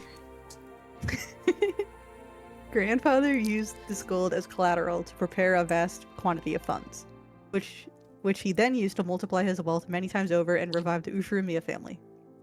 It seems the story is so old that even our parents were told when they were still children. So back when our parents were young, they explored this island in all sorts of ways, believing that the gold Grandfather had received from the witch might be hidden somewhere. However, since there was the danger of them getting lost in the abandoned forest, Grandmother began to spread the story that a witch lived in the forest and approaching it was forbidden. Oh. I remember that old story. When we were little, we also went all over the island searching for a treasure after our parents told us about it. But thank you for the bits, Will. Didn't we get lost in the forest once, and then start crying until some of the servants found us? Our parents got so mad. Dang, that takes me back. We sure were idiots, weren't we? After all, Grandfather only bought this island after using those funds to get rich, right? That means he must have had the gold before coming here. There's no way the gold's on this island. Not necessarily so. Actually, maybe the gold was hidden on the island from the beginning. And he bought the whole island just to ensure his and his alone. It'd be his and his alone. There's a whole 10 metric tons of it, right? It seems more realistic that he tried to secure the place where it was hidden rather than try to move it all. This epitaph was made 2 years ago. And since Grandpa wrote it himself, yeah, it does make the legend of the gold seem more believable. The so-called witch's gold that revived the Ushirimiya family weighed 10 tons. Maybe that's sleeping somewhere ready to be turned over to whoever can solve Grandfather's riddle. Maybe that's why he did it. Heh, I guess that sounds like Grandfather's style or something. Oh, this was Battler. Whoops. If that's true, that's pretty incredible. The epitaph carved into the plate was very mysterious, with something like a poem or song written on it. That text was incredibly disturbing, filled with the signs of Grandfather's black magic hobby, and its contents were in truly bad taste, but it could definitely be viewed as a puzzle which, if solved, might lead to the hidden gold. Whether that's what he intended to or not. I can't even imagine what his true motive might have been. We know for sure is that grandfather put his shady epitaph here so everyone in the family could see it. Well, we also know that he's hinted at the existence of the gold without ever talking about where it might be hidden, at least so far. These facts were embellished by the imaginations of our parents, who were convinced grandfather was challenging us to a battle of wits. That's just like my dad, so greedy to take something like this so seriously. Pistachio ice cream is good. Oh, pistachio ice cream. He may laugh at grandfather's black magic obsession, but he'd still believe the story about the hidden gold. It just sounds so good. Well, it's certainly not a realistic story. It's that grandfather was still nameless and had no connection. There was no way anyone would just lend him a massive quantity of gold bars for free. So true. If such a person actually did exist, it's not the unthinkable that grandfather would call such a sponsor a witch. Yeah, because he's literally actually. Actually. Yeah, but it's 10 tons. 10 tons. If you cash that in, how much would it come to? I mean, I'd have to be a ridiculous amount, right? It would be a ridiculous amount. They say that the total of gold mined by humankind since the dawn of history is 100,000, right? 100,000 metric tons at most. That 1/10 of... I'm not good at math. 10,000 of all the gold humankind has attained throughout the history should belong to just one person is insane. On top of that, this witch supposedly had all that gold collected in one place and was able to lend it to grandfather just like that. We're not talking about any ordinary person. Well, to be fair, if it is a witch, couldn't she just conjure it? Like, right? Yeah. Like, she could just like, make some gold. Like, doesn't necessarily have to be the world's supply of it. Yeah. Well, to me, that 10 tons number seems pretty fishy. After all, no one's actually seen it except grandfather, right? Even if we assume that some generous witch existed and let him gold, maybe it was closer to 10 kilograms than 10 tons. Even 10 kilograms would be a pretty incredible sum, right? 10 kilograms of gold is how much? Yeah, say that in American. Yeah, what's that in American? what is that in American? American. Maria, who wasn't following the story and felt like she was being spoken to in riddles, finally found a place where she could ask us a question. Fish measurements be like kilograms. That was good. Very funny. That was very fun. Very funny. Did laugh. Can someone look up how much that is in American? I thought you were American. How much is Yeah, 10 the vine. kilograms in pounds? Are you Oh. asking Siri? How much is 10 kilograms in pounds? 22.05 pounds. That's a small lot. child. Yeah. That's a small Or a child. fat cat. Oh, yeah, or a fat cat. Yeah. I've had like a 20-pound cat. I can't believe you asked Siri. Well, I'm lazy. The chat, putting them to work. Oh, that's true. We could have put them to work. Oh well. Maria was following the wait. Like she was being spoken to in riddles and finally found a place where she could ask us a question. It was a question I also wanted answered right then. Whether it was 10 kilograms or 10 tons, it still felt like a huge amount, but I had no idea exactly how huge. George Aniki folded his arms and tried to remember the market price of gold. Well, even if the value of gold is still affected by the market, Oh, not the economy. Oh god. and the value of physical gold can change depending on its purity and the trustworthiness of the foundry. Oh god. You also need to pay handling fees to cash it in. Oh However, that my doesn't change god. the fact. But that doesn't change the fact that it's a precious metal, and some people estimate that humanity will mine all the world's gold within half a century if gold mining continues at its current rate.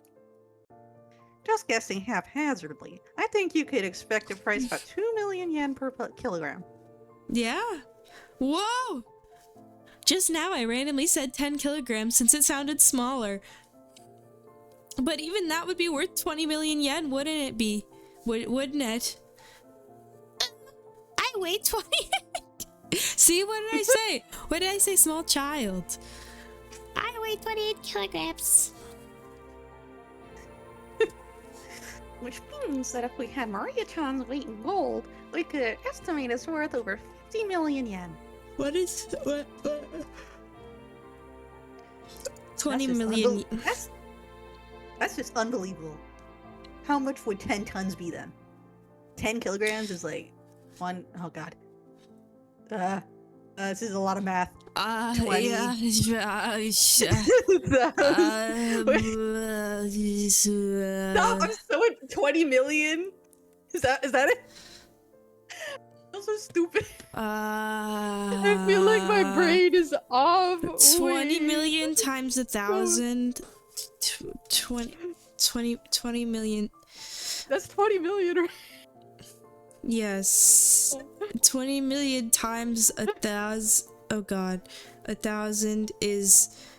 Oh. Add another 3 zeros on, and that's... Yep. Yeah, 20 million yen is not that much money. But I just wanted to make sure I got it right, that that's supposed to be 20. Yeah, that is 20 million. That is 20 million. Do you ever like count the zeros? Yeah. 1, 2, 3, comma. Which you multiply by 1,000, so huh? Are 20 billion yen. Oh, What the hell? Like, billion comes after million. how much is 20 billion yen actually worth? Oh, We can only measure it relative to our own pocketbooks. Anyway, let's say that a person's wages over a lifetime are about 20 million yen. Shoot, that's 200 200. There's too many twos and zeros. Blah, blah, blah, blah, blah. If you grow up and work like crazy, sacrificing your life for your company, and you're finally freed as you approach old age, everything including retirement money might add up to about 200 million yen. In other words, that's the amount of money that'll be made throughout a human's life. No, you could even call it the value of life. So 100 times that sum is an unbelievable amount of money. If you work from age 20 to 60, that's 40 years of work. So it's equal to 4,000 years of work wages. If you worked every day starting from the Jomon period, you'd only reach that number about now. 20 billion yen a lot. I feel like her right now. Take us to I the could do that beach. Why math. are we talking about this? Take us to I the know, beach. so let's go to the beach. Beach? Let's go to the beach. Beach. Heck yeah, it's a lot. Maria, you left shortcake. Oh god, why does he have to like over-explain it every time? Why You haven't love we had shortcake, a right? murder yet? You could buy more shortcake than you could possibly eat for the rest of your life. However, it might be possible with 20 billion yen in cash. I don't think it would be very realistic to have that much in gold bars in one place. Just as I said, gold is extremely heavy, so it isn't exactly convenient as a method of storing wealth. Sure, you can imagine someone gathering their fortune together as incredibly high-value stonks or precious Stonks. gems. You often hear of people who traded their wealth for precious gems so they could carry it around with them during chaotic times of the war. I heard people would swallow. their, What? Yeah, I heard that. Like, they would swallow their valuables. What? That's crazy. That is actually kind of scary. But you don't usually hear stories of people exchanging their wealth for gold. It may be heavy, but it's the most trusted and stable form of wealth internationally, so maybe that was important? put it in their cheeks for safety? Which cheeks? Which cheeks are they putting it in? Do you remember that, like, the chubby bunny challenge? The Where, like, chubby people would bunny. put, like, the marshmallow. That's what the gold. That's what you sound Like, like when put you the do it. gold. If I had more Reese's Pumpkins, I would do it with Reese's Pumpkins. For example, bonds are just scraps of paper if the whole country goes under. The 2008 recession. I know, the Big Short. The Big Short. You can also look at it that way. But even one 10-kilogram ingot is pretty heavy to carry around. What you heard? A 50-kilogram person can't carry a 50-kilogram bag over their shoulder. Without many gold bars, the amount of labor and risk for one person would be hard to calculate. Okay, but if he's rich, can't he just, like, pay someone, like... What? Like, why are we arguing about I'm this? just This is so confused stupid. why are we still on the gold? Why haven't we moved on yet? What is going on here? So what you're saying is, while it'd be one thing if you had to stack a stack of banknotes worth 20 billion yen, 20 billion yen in gold would be such a big mountain that practically it'd be kind of pointless. It'd be kind of pointless. You're 18. Like, why are you like? Yes, that's what he's saying. Yes. 20 billion yen in banknotes is.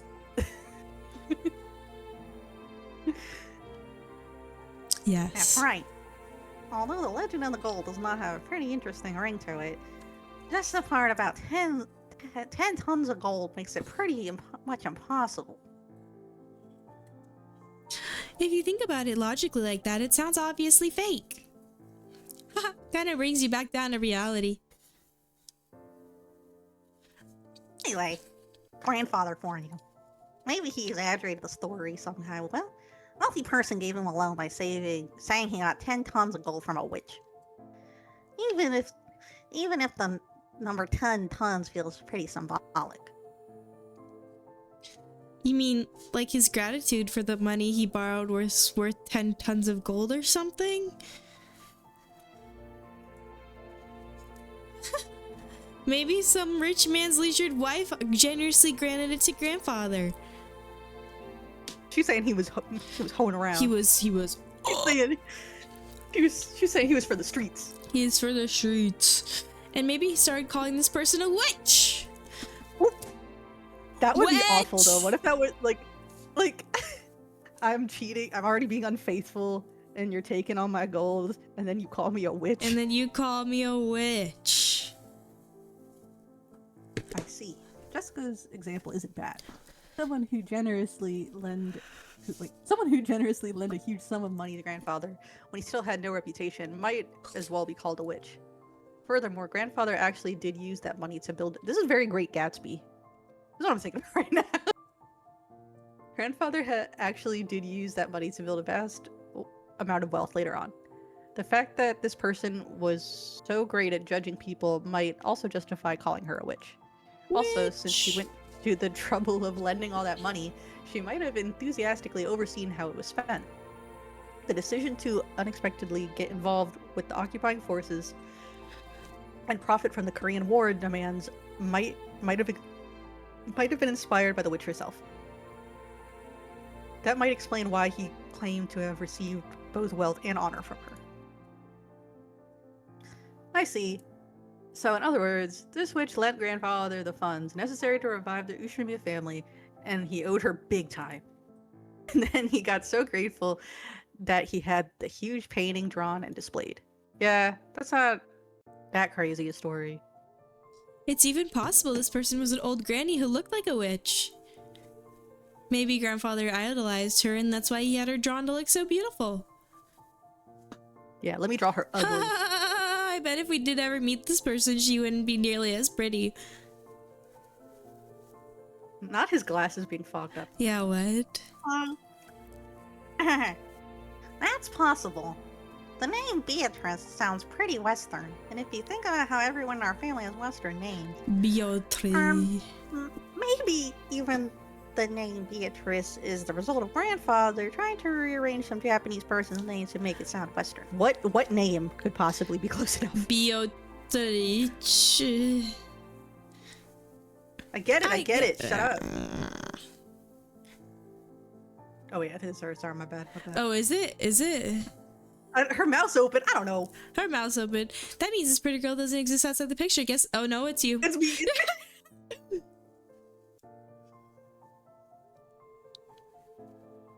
I get it. That means this pretty girl doesn't exist outside the picture. Guess that means I won't be able to rub those elegant breasts.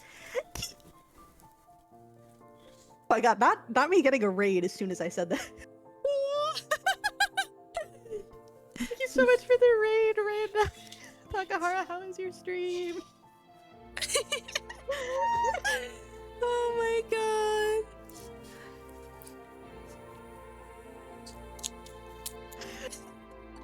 Welcome in. Welcome to everyone. Do you want to introduce yourself first?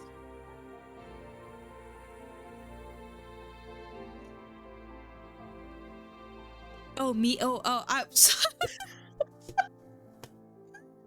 Oh my god. Yeah, no, you go first. Sorry, I got really distracted. Thank you so much for the raid, Reina. But yes, hi, welcome. I am Purin Lapin. I am I lost my train of thought too. You're passing on the sickness. I know. The infection. The worst part is I wasn't even doing anything. I was fully just staring at the chat.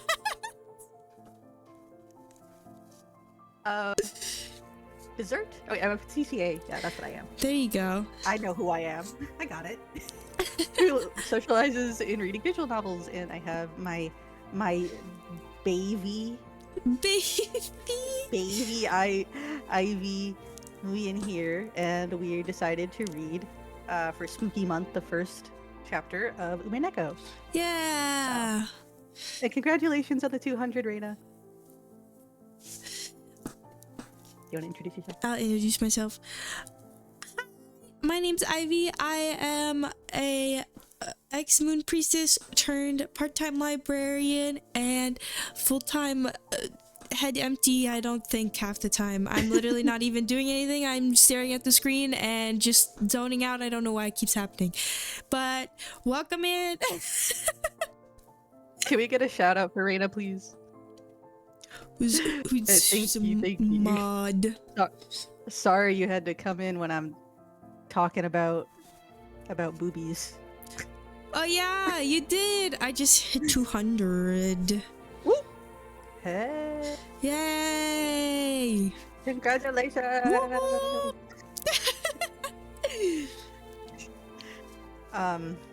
Where were we? I won't be able to rub those elegant breasts. Oh In the boy. first place, isn't having a witch pretty bizarre by itself? Like, if you could find something like that anywhere on Earth.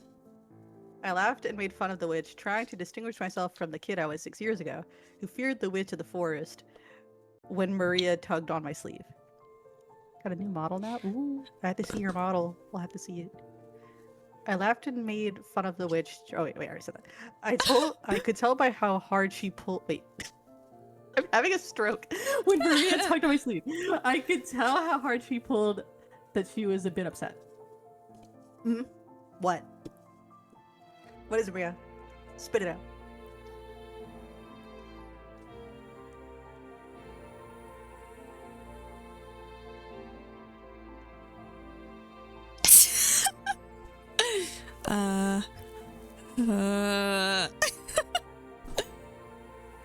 Beatrice exists! Maria stared up at me. She had on her usual sour look, but I could tell she was angry by the color of her eyes. Oh. See those beautiful eyes. Oh. Yes. Witches exist! Witches exist!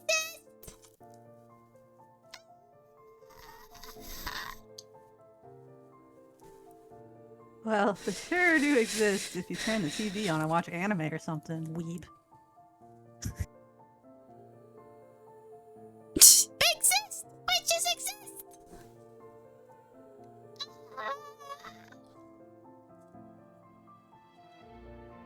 I started getting impatient, not knowing why Maria was jumping on me like this. She's like a dog. Is she like she's like bloop, bloop.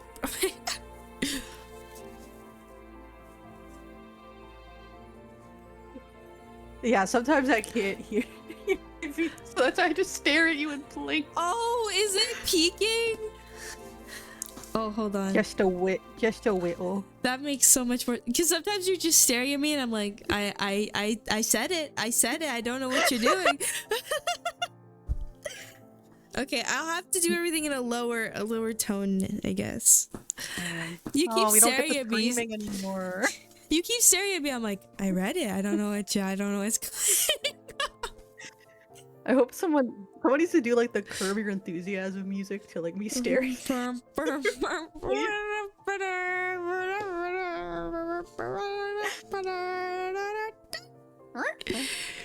Then Jessica tapped me on the shoulder and whispered, Dumbass, you're smashing a kid's dream. Maria really believes things like witches and Beatrice exist. actual tears in my eyes right now.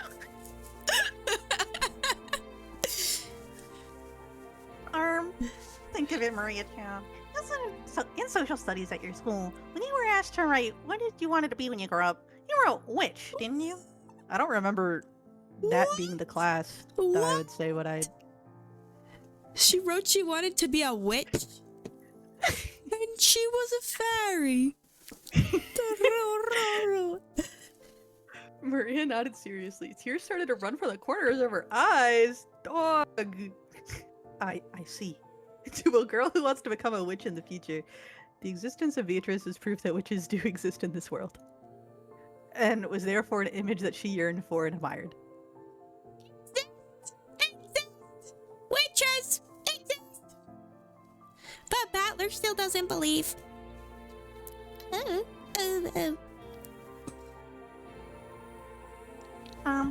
Okay, witches do exist.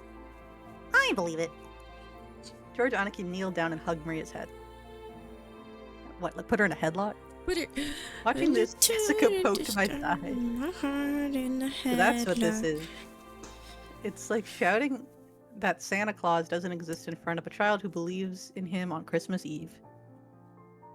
Have you seen that? Well, you probably haven't, but there's this one TikTok of like this family telling this like 13-year-old that Santa doesn't exist. No, what? I'll have to say to you, it's so. Oh no. She's like crying her eyes out, and at first like you feel kind of bad, but then the mom's like, "You're 13 now." Oh my god. Guys, spoiler alert: Santa Claus isn't real. I don't know. In case none of you, in case none of you knew, I'm sorry. Santa Claus isn't real. Probably doing the shout out wrong, but I'm gonna say shout out. Nope. I don't know how to do it. You shout out, Reina. You gotta do the at. You gotta do the at. Wait, what? Oh, wait. I'm stupid. I have a brain made out of pudding. I think that still did absolutely nothing. No! I'm so you put the exclamation part at the wrong. You're so close. You're so close. You're so close. So yeah. Wait. Do you have slash commands? Because it might be a slash instead. Oh my god! Raina's gonna get like 30 messages. It says no matches. All right, I'm sorry, Raina. Thank you so much. We'll edit it in post. You mean Santa Claus doesn't run a sweatshop? He does, but he's not real. So. Have you seen? I don't know. Like Santa Claus comes to my mall every year. I don't know about you, but the Santa Claus near me likes to hang out in the lobster shack, and he hangs out with a lot of lobsters, and he hangs up. That's where he hangs out. It's like a lobster shack. One time, Mama Elf came to visit, and she took a picture with Santa Claus in a boat, and I'm not quite sure what was going on there, but they put Santa Claus with some lobsters in a boat. Haven't you heard that that like convention of the Santa Clauses and they all get like wasted and get arrested. Dude, that's There's like an just actual problem. that's just Katsukan. True. No, but it's like all these Santas, they like get absolutely plastered and then get arrested. Dude, that's my Friday night. I want to be involved in that. Do they take Mrs. Clauses? They'll take anybody in a Santa hat at this point. I'll go get drunk with them and get arrested. I'm not the kind of guy who likes to shatter kids' dreams. Wadui, I'm sorry. I wasn't trying to make fun of your dreams, so I apologize. Why are you being all polite now? That's Yeah, not the diva we know. Diva Beatrice does down. exist. Even now, she's living in the forest and comes to the mansion every night to peek in to see what everyone's doing. Just like... Actually, wait, I need to stop. Oh my god, Because- SantaCon is real! December 14th! SantaCon NYC is this... Oh, it's real. I told you it was real. Thank you for this story. No, once Grandma Lappin, she used to terrorize Papa Lappin by, when he was acting out, she would, when she was doing something she didn't like, she would be, when he was a kid, like Maria's age, she'd be like, Santa and Jesus are crying in the window. I see everything you do. What? That's so crazy. And then she would say the Easter Bunny too. like they all were there. The Easter Bunny's here and he's They're sobbing. crying. He's on his hands and knees and he's just crying because he's just so upset that you dared Like to didn't do the dishes. Like, yeah, that you forgot to pull the chicken out of the freezer. No, nobody else. Nobody else got in trouble for that. yeah, I would. Okay. I get in trouble now. I get in trouble with myself. I yell at myself. Yeah, that's what this reminded me of. Like Beatrice checks in every night and cries in the window. No, that's like when your parents scare you. You know what Krampus is? Yeah. It's like when they're like, if you're not good, Krampus is gonna come sneak in the house and he's gonna check on you. You're gonna wake up Good. and Krampus is gonna be above you. I wish everyone a very Krampus. If you don't know what Krampus is, you should Google it and turn your safe search off. The Krampus movie actually kind of went. It actually did go kind of hard. It was kind of. I know somebody who auditioned for that movie. One of my high school friends, way. one of my high school best friends, auditioned for the Krampus movie and made it to like the final round before like they actually chose for filming, and then she didn't make it. But she like fully auditioned. I'm gonna text her right now. To be what? I don't know. Hid in the background, number 3. No, she was gonna be one of the main kids, like one of the main kids, and I don't know. I saw the video of it. She had the video of it. I had it at one point. Is this like critical when he was in the Hunger Games? Like, is this like the same thing? Yeah, probably. Do you think if I text her right now, she'll respond by the time we end stream? Yes. Okay. I haven't texted this girl in probably like a year. Be like, hey, girly. Just like make her think you're doing an MLM.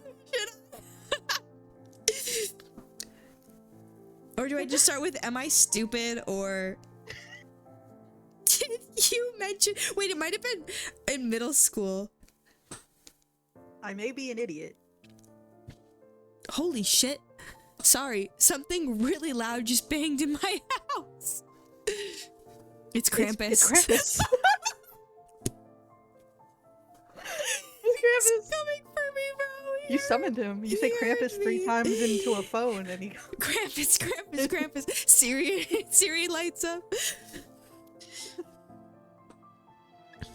At night, you mustn't stare into the dark forest. You might be seen by the witch of the forest, Beatrice. After all, grandmother said so. They have not given one lick of attention to this dead grandmother that they have, and now all of a sudden, she has respect.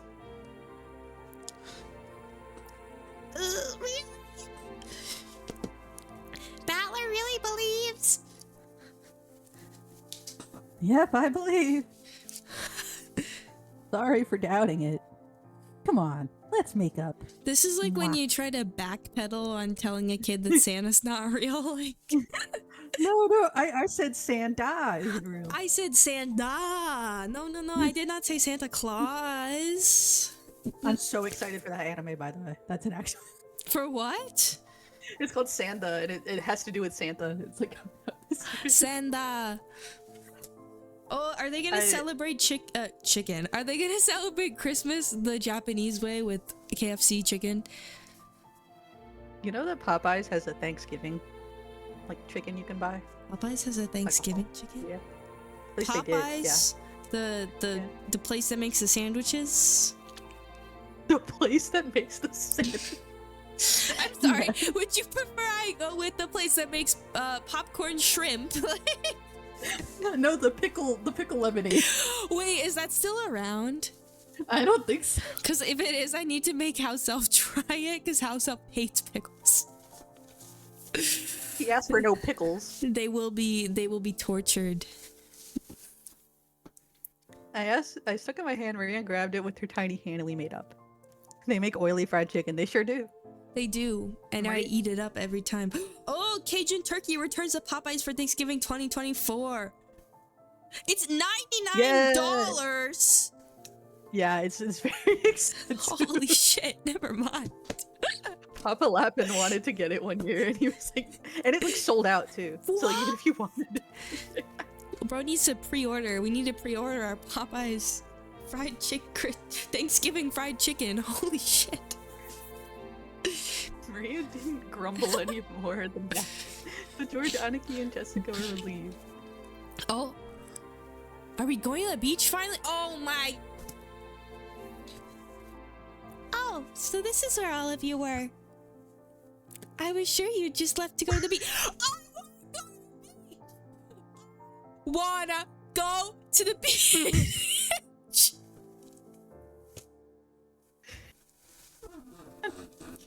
Carrying a basket, was surprised to find us all gathered in front of the portrait. Just like Ivy. Beach. Sharon! Well, this is the first time Battler has seen Beatrice's portrait. He was just fascinated by it. That's right, it certainly is fascinating. Beatrice-sama is truly beautiful. I am sure that she captivated the master.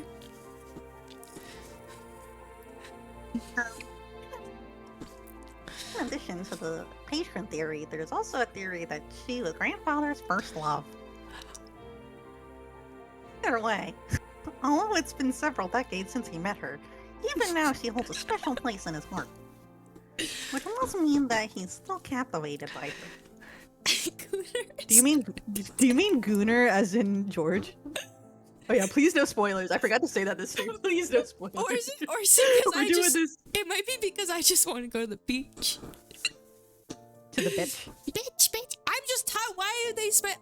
Maybe I'm like a real time doesn't exist. They've spent like an hour in front of this portrait talking about it. They have, with all this exposition. Hey, that must have made grandmother pretty jealous, huh? Women. Am I right? Get a load of this Get a society. load of this one. I'm not really sure, but that might actually be true. Apparently, grandmother believes she was cheating on her with some blonde. She's a And you're redhead. bo- She's a redhead.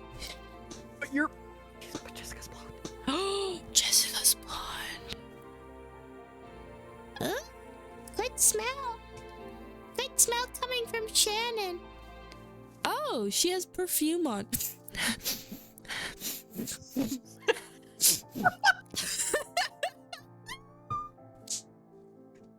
I can't do anymore. My nose is gonna just explode. Sniffing approached the basket I was holding with interest. After hearing that, I noticed a fragrant scent with a touch of vanilla. I apologize. I was told by Kumasawa-san to bring them to everyone. This did I wonder. Oh. Eggs. Wait. I don't know how to do it from The Simpsons. But... That's how I'm Excellent. trying. Excellent. Cookies.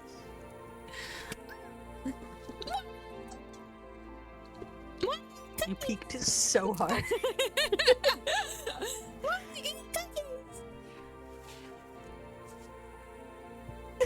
Wanna eat cookies?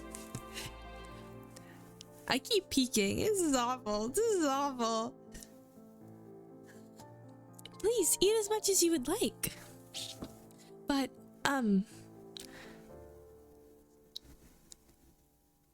Would it be appropriate to serve cookies in a place like this in front of the portrait? Chan sent us a glance that seemed to ask what we wanted to do about it. How would Battler know? He hasn't been here for 6 years. Yeah, right? It'll What? mean none to him. Oh yeah, I guess eating here would be bad manner. To who? to who? The She's- granddaddy who doesn't come out of his room? I just got a really ominous text from Mama Elf. It just It's says, about Krampus. no, imagine. It says, someday, period. A baby, period. And I will teach you everything, period. What? What? It's because I No held way. No way Mama Elf actually said it. No way. screenshot.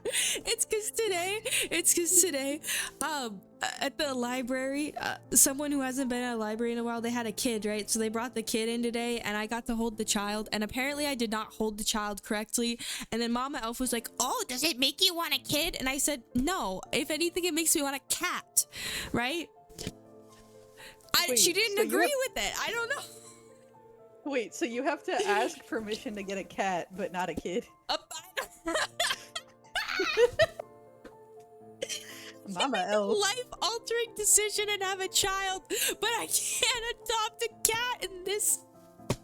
This is hell. Mama Elf, we don't have to have a chat. You and Krampus gonna have to work together on that one.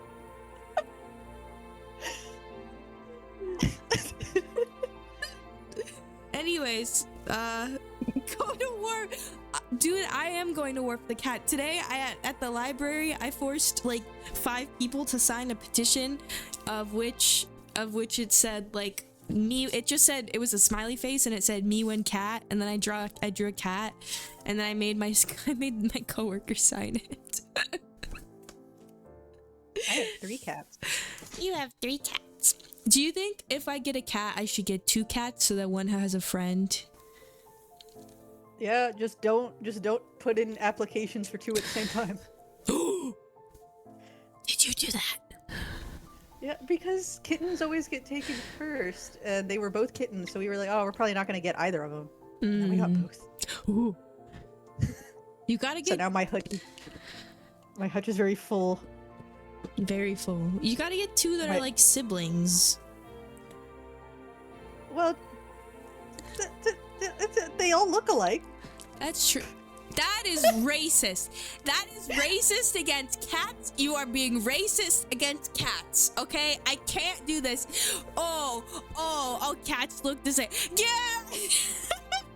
I'm already unethical. I'm a rabbit who owns cats. Look at my ears right now. Look at my eyes. Look into my eyes. Are you telling me? Are you telling me? Are you telling me that me and your cat look the same? All I heard was peek. Plead the 5th on that one.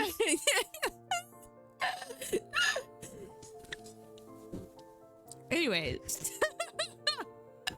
I didn't know what got into me at like 9:30 p.m. all of a sudden.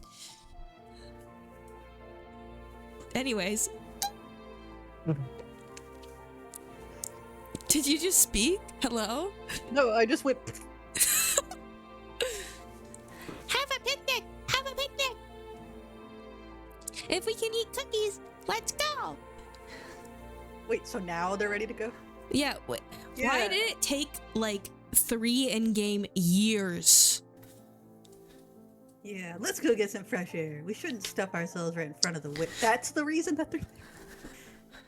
That's right. Didn't we say we wanted to go down to the beach? Yeah, you did want to go to the beach. Oh my god. Let's go. Let's go. Let's go to the beach. Let's go get away. Ninky Minaj. And Chan. Sorry, but can I ask you to get us a blanket to sit on and some flasks of tea? Right. Certainly. Chan received her instructions and gracefully bowed before retracing her steps. We headed for the beach on our own. Everyone headed for the entrance in a group. Feeling as though that witch was staring down at our backs, I turned around once more. Battler, you still don't believe me? I eat right in front of that paintang. I eat paintang. Nope, I believe. I'm a believer. It'd be so much cooler that way. I'm not gonna give up. The Golden Witch Beatrice gave grandfather 10 tons of gold. She doesn't know what 10 tons is either. And that gold might be sleeping around here somewhere. Besides, didn't grandfather write that strange epitaph as though challenging us to find it if we can? They do I'd say need that Adderall. They do. Kind of adventurous story. It's way better. 10 billion worth of gold, huh? 10 billion. Whoa. 20 billion. Sorry, apparently I also can't read. Even if we split it between the four of us, that's still a ridiculous amount of money. No, it's not really. I think 5 billion yen for each of us. Incredible! Sugoi! Sugoi! With that kind of money, you could probably make any sort of business prosper. Nerd. In fact, we could live our whole lives fabulously without working at all. So why are you just talking about work? Yeah, what? Oh, I don't want 5 billion yen. I want cookies. Does anyone remember that I think it's, I didn't even watch Invader Zim, but I know it's from Invader Zim, that Ninja Star cookies? video, because I don't know, it was some like Soul Eater edit of, it's when Maka, spoilers for Soul Eater, it's when Maka Sorry, like first gets the blood, Mm-hmm. like when they first go against Krona, and like she goes all crazy, and like someone put this edit, and it's like Ninja Star cookie? like, yeah, I'll have to send it to you, but very 2010s coded, very 2010 internet. Spoilers for an anime that's been out for I don't know, but every con I see a group and I'm like, why is it not me? Why am I not, why do you make these plans without me? I want to be the scythe though. Okay, you could only be the scythe. Like I don't, not the human form. Like I don't want to be human form of the weapon. I want to be the weapon. Okay. Okay. Pick me up. We'll put you in. Pick me up. Put me in, coach. Pick me up and spin me around. Wow. Maria would take pictures over money. Still, 5 billion yen. That's like a dream. Aren't these people already rich? Like, I feel like they have way more than 5 billion yen. Yeah. You know, that's what I thought, but I'm not sure about that one. Okay, I don't know who's talking. I don't. Somebody said. Ridiculous. Oh my God! There's still. Oh my God! I just want to get to the beach. Is it even possible that you all truly believe in Father's legend of the gold? Of course we don't believe. Oh wait, what? You know what? Whatever. Of course we don't believe that story about a witch giving him gold. There's no mistake about the gold itself. The fact that Father obtained gold bars from an unknown source has been confirmed in several ways. Get a her beach episode. Dude, I need my beach episode so badly.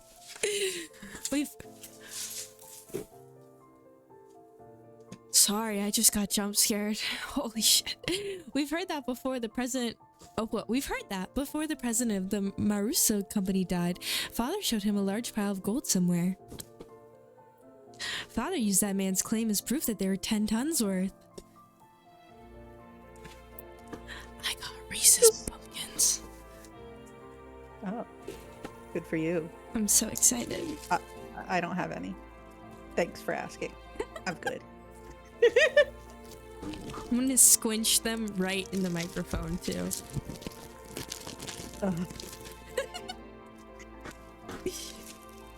It's just. Oh, wait. That's just the nonsense of a senile old man. With father, he was just fabricating a story. You can't take it seriously. If that gold didn't exist, he wouldn't have been able to gather so much funding. ... Before the president died, he was a person with such a sincere personality that he earned the respect of many in the business world.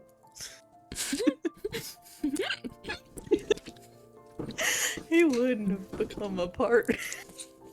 A partner. He wouldn't have become a partner of such fraud. Oh my god, they're still going on. The president of... Well, they weren't going to the beach. The other two were. The other kids were. The kids. Aniki, the president of Marso, definitely saw it. 10 tons of it, clearly with his own eyes. Even more, Dad let the president take one ingot at random and have it examined. Did he bring it back? What a Boy Scout if he did. Boy Scout. The results of the examination showed that the 10-kilogram ingot was worth 99.99% pure. 99.99999999999%. He said that the Ushiromiya family crest, the one-winged eagle, was imprinted on it. Oh. Almost instantly, the Ushiromiya legend of the gold spread amongst the fixers of the business world. Gold from an unknown foundry has a poor rate of conversion into money.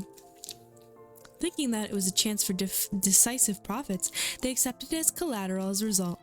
Father was able to receive massive loans. The golden sun. Is there a limit to the absurdity you're willing to accept? And what are you people? I'm 2. I'm 4 years old. Oh, but my name's Raven. Still taking that nursery tale you heard as children seriously. Where's the proof that this 10 tons of gold even exists? Aren't you just parroting the lies of father and a few of those close to him? Of course, it's just a story. But still, Aniki, the amount of money Dad raised required a suitable amount of collateral. Even if the gold itself is just a rumor, it's an undoubtable fact that he showed them a treasure of comparable worth. Yes, go off, King. It was just an illusion of money created by our penniless father. He acted as though he actually had gold that didn't exist, fooling his sponsors. It was probably the gamble of a lifetime. Luckily, his use of those funds proved successful. If the Korean War demands hadn't come and the Ushiromiya family had not been restored, Father would have probably been hounded after as the crook of the century. So, are you saying the gold never existed, and Father made it all up? And because of that, the illusion of gold became a mere inconvenience once he'd achieved enough success. That's why later on, Father added all that about a witch and black magic, weakening the credibility of the entire story. In other words, he revealed that the illusion of the gold was fabrication. And if he claimed to have received the gold from a witch, no one would believe that it existed at all, right? God, he's going on. It's also possible that he said it for all your sakes, not mine. Nevertheless, Dude, this is there what comes some stupid offspring wanting to divide up this non-existent gold along with the rest of the inheritance. They just keep yapping and they're just, oh my god, just take me to the beach already. Don't tell me that even you believe in fabrication like this. I can't prove whether or not Father really had the gold. I just want to claim my rightful share as one of Father's 4 children. Oh? It seems even you started to talk that way, Rosa. I see. That's what you're all getting at. You're trying to claim that I'm attempting to keep all the gold for myself.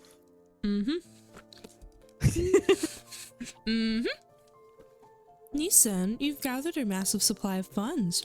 That is a fact. If we rule out the possibility that you've been embezzling Father's personal funds, Then there's only one possibility left, right? Aniki, we've been thinking that you might have found those 10 tons of gold bars. Such a thing never existed in the first place. Then explain yourself. Was it embezzlement of father's assets or father's hidden gold? How could you have gathered so much funding if not by one of these methods? Even I have many friends that Even I have many friends in the political and financial realms. I have earned their cooperation, nothing more. And on that matter, I have no responsibility to explain myself to you. Oh wait, no, I think it's him. Even many friends in the political and financial realms have earned their cooperation, nothing more. And on that matter, I have no responsibility to explain myself to you. You understand, don't you? There's some topics that ought not be spoken of. He's If you still insist on going. that point, that's all well and good for now. But Aniki, Dad doesn't have long. Nobody can ensure that he'll live to see this day next year. The inheritance process will begin the instant of Dad's death. We'll arrange for lawyers and accountants who are impartial to all of us and have them inspect Dad's financial situation. At that time, if it comes to light that you've unjustly interfered with father's money, you understand, right? I don't have a clue what you're talking about. You're starting to make me feel as indignant as my wife was. Of course, father's gold is part of father's fortune. We understand it's money you can't reveal openly, but the 4 siblings should have an equal right to it. In other words, we're going to have your financial situation investigated, as well as Dad's, to determine whether you're hoarded the gold or not. So true, you tell him. Isn't this a great opportunity? Right now, prove the existence of your so-called support from friends and acquaintances. That way we can sportingly apologize for foolishly doubting you. Right, Rosa? That's right. Kraus Nissan, you were the one who's dodging the issue. If you were guiltless, you could just prove that you were in the right, but you weren't even trying to do so. However, Aniki, we still have to consider your position here. As Dad's representative, you're probably bearing a larger share of the burden than we are. We've been living terribly relaxed lives until now, so wouldn't it be fair for the rest of us to complain without taking your efforts into account? Oh. It seems you cannot make up your mind whether to flatter me or slander me. Please get to the point. Basically, randomly investigating nitpicky aspects of father's wealth is a pretty cruel way to go about it. As you said, Kraus Nissan, there may have been movements of money that are difficult to explain. They've come to consult with you today while fully aware of that point. Did they cry as No. Most sides stand to gain from talking about this now. A consultation. Oh. When the inheritance is divided, you'll be awarded for your years of hard work and taking care of Dad by an agreement that's generous in your favor. Don't misunderstand us, Nissan. We aren't saying that we'll abandon our rights. But when we make our claim for what we deserve, we might as well offer a generous understanding for your position. That's what we mean. In other words, if you accept our conditions, then the inheritance is divided. We'll leave the investigation of father's financial situation to you, Kraus Nissan. Oh my All god. the siblings from Ava downward suspected that Kraus was trying to steal their father's wealth. So letting Kraus report the state of what that wealth was extremely contradictory to the huge concession. If, as they claimed, Kraus was actually embezzling money, Kraus would be able to hide that fact. Besides which, it'd be impossible for him to control the distribution of the inheritance in a manner favorable to himself. Kraus, realizing that this sounded too good to be true, couldn't help but feel suspicious. He couldn't help but worry about what they'd ask for in exchange. Oh. After mistrusting me completely, now you say you're willing to restore your confidence in me as eldest sibling. So, you want in return? just what we deserve as siblings. You aren't the kind of person who'd steal Dad's property. But you aren't being financed by some patron. Considering all that, there's a certain explanation that satisfies the rest of us. Nissan, you found 10 tons of gold and used that as collateral to gather some funding. Yes, just like Father did in the past, right? If that's the case, there won't be any funny business in Father's finances. You'd always been a good son looking after Father. Why do we mistrust a person like that? They're You're being accusing so you. roundabout. I can barely understand you. Please speak in clearer and more practical terms. Our first condition. Aniki, you must admit that you found Dad's gold. Are you asking me to admit I possess gold that doesn't exist? Our second condition, you'll acknowledge that each sibling has a right to share the gold and you will pay out those shares. How foolish. Akana. With that non-existent 20 billion yen of gold would be 5 billion yen per person. Are you telling me to pay a total of 15 billion yen? Yes. Ridiculous! Keep listening till the end. We know that much money just can't pop out of nowhere. We're not asking you to make such an impossible deal. Of course, regarding the portions of the gold, we plan to reward you plenty for your hard work until now. Our third condition, the portion of the gold to the one bearing the title of successor to the Ushiromiya family, head family, will be 50%. The remainder will be considered the fair share of the siblings and divided up. Of course, this also includes you, Kraus Nissan. Of the 20 billion, 12.5 billion will go to Aniki. 2.5 billion will go to Ava Nasan. 2.5 billion will go to me. And 2.5 will go to Rosa. So true. That division scheme makes me so grateful I could cry. So you're saying, for the sake of the gold that doesn't exist, I must pay you 7.5 billion yen. What's wrong, Nissan? Your share is 5 times the size of ours. These are such good terms, I'd be jumping for joy.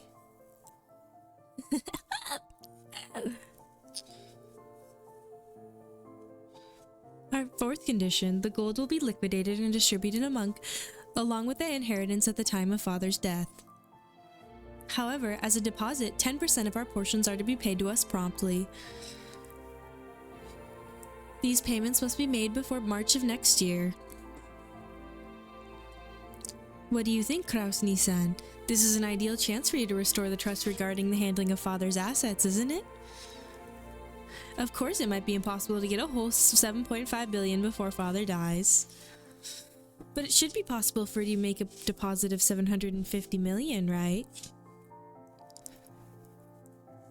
Paying 700 million in half a year might sound like a pain, but you should be able to manage it with all your friends in the political and business spheres.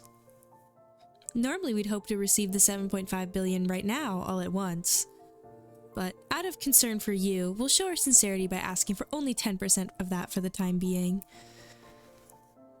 The remaining 90% can wait until the inheritance is distributed. See? Even you'd be capable of managing a mere 10% to show your sincerity.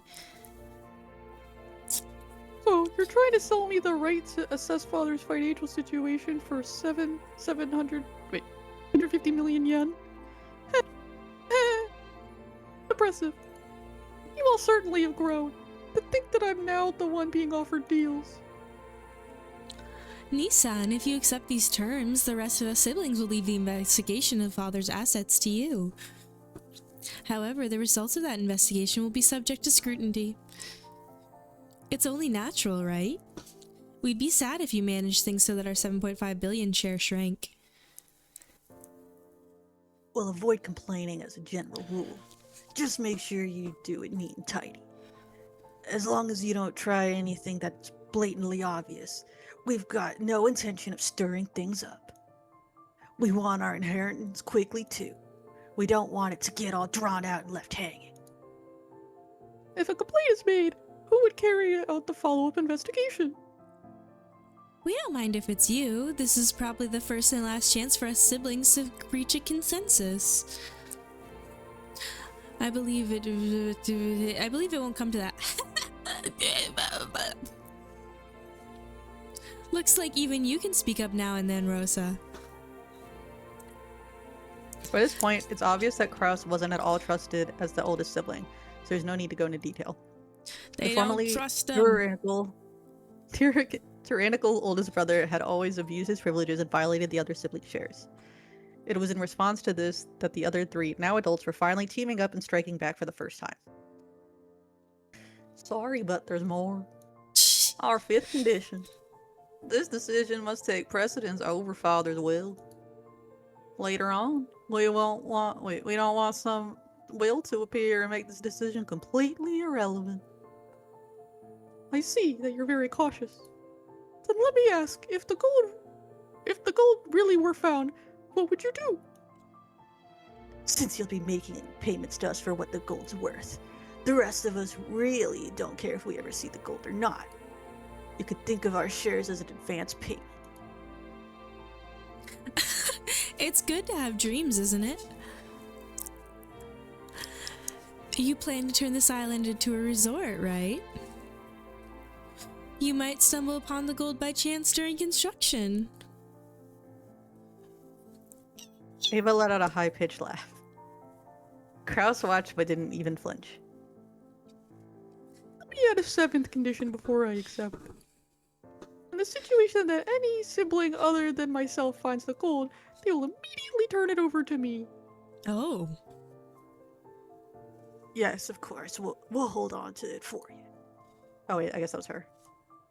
Whatever. Whatever. To play on words. Of course, the others who were forcing Kraus to pay money for some non-existent gold wouldn't save Kraus's portion if they actually found it. For the beginning, this deal had been nothing more than a threat directed at Kraus. Regardless of the actual facts, it was still extremely likely that Kraus was embezzling his father's assets. So true. When Kinzo faced death at last and his inheritance distributed, some unpleasant facts would surely come to light. That could easily become fatal to Kraus. The others had spotted this weak point and were threatening their brother under the veil of compromise, trying to wring a huge sum of money out of him. Yes, However, they'd threaten forgotten him. one thing. They'd forgotten that their brother's brain moved so swiftly that at least when it came to cunning and guile, that they'd forced to band together to combat him. While Ava couldn't stop smiling, sure for victory, Kraus let out a gloating laugh to show how relaxed he was. This makes for such a touching story. My estrangement from you all has left a deep pain in my heart. If accepting these conditions mean we siblings can become friends again, it would please me to no end. I'd be happy to agree to your deal. Rejoice, Rosa. We have reached an understanding. Rosa's expression dimmed. It was never a good sign when her brother started talking like this. Uh-oh. Ava also keenly picked up on this. That's why she was unable to wipe away the sense of unease, even though Kraus had obediently accepted the deal. My, how obedient of you. It's not like you at all, Nissan. A cruel thing to say. Are you implying that I have some ulterior motive? I don't. Just the same as all of you. Just the same as all of you. He seemed to emphasize that one part. Just the same as all of you. Just the same as all of you. Color of Rudolph's face darkened. To him, it sounded as though Kraus was saying, I have a plan similar to yours. Uh-oh. So Rudolph panicked. He rushed to bring this nearly resolved discussion to a conclusion. Then we're good. So, Aniki, would you mind signing here? This is a written contract summarizing the discussion that we've just been having. There's one for each of us. Everyone will sign the same contents. Rudolph took the 4 written contracts out of his breast pocket that had the details of their deal written on them. The 7th condition that you proposed will of course be added right now. Don't worry about that. Aniki, need a pen. Rudolph took a fountain pen out of his breast pocket and offered it to Kraus. Kraus made as if to accept it, but then with a small laugh drew back his hand without taking it and spoke. Actually, to ensure that this agreement is properly executed, to propose an amendment to just one point. As soon as Cross said that single sentence, all the siblings felt as though something ominous was creeping up on their backs at the same time. Let me hear the music. Ooh. That won't do. We've already decided, haven't we? Just stay quiet and sign it. In such a hurry, Ava. Of course I'll sign. I promise the share of gold going to all you will be worth 7.5 billion yen. I also promise that when Father's inheritance is distributed, I will cleanly and neatly liquidate it. However, there's just one point that I simply must insist that you compromise on. What are you talking about? What don't you like? The part about probably paying 10% of your share. 750 million yen.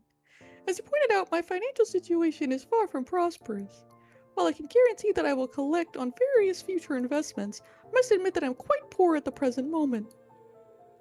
He's In poor. short, I have absolutely no money that I can move around right now. I am incompetent and my business sense is dull. Hi, Batty. Since I am the loser you all claim me to be, I don't have the power to move 750 million yen in just half a year. Oh, that can't be true. Are you trying to deceive us with such a half-baked trick? I have the division of the inheritance. I will liquidate everything at once. Remove the condition that I must pay you 10% in advance. That's the only condition under which I'm willing to sign. Krasny-san, that's 10% is not more than a number to measure your sincerity, isn't it? All things being equal, you shouldn't have had any room to negotiate at all. We're doing you a huge favor by offering to let things slide for just 10% in good faith money. Just 10%? Now that we've explained that, you're rejecting our offer. Seriously damage our trust and relationship, right? Hideyoshi had a humble expression on his face and was rubbing his hands together. So true. I'm doing it stomach. He's like But his eyes weren't calm at all. Kras had already seen through the shadow. Sorry, wait, seen through to the shadow in the depths of those eyes. Oh. Oh, in such a rush. Or could it be that you're afraid of something? Rosa, won't you tell me alone? Secretly, so the rest of the siblings can't hear? It's not as though I... Quit it, Aniki. All we're asking is whether you're gonna sign or not. Just forget about making any strange deals or any other suspicious moves. Suspicious? Say I'm to negotiate. Are you trying to claim that I have a weak position, which therefore puts us at an unequal relationship? Shivers began to crawl up Rudolph's back. He began to feel himself getting overwhelmed by the height of his brother's completely insurmountable wall, and the long shadow that had existed since they were children. Should this be made between those on even footings?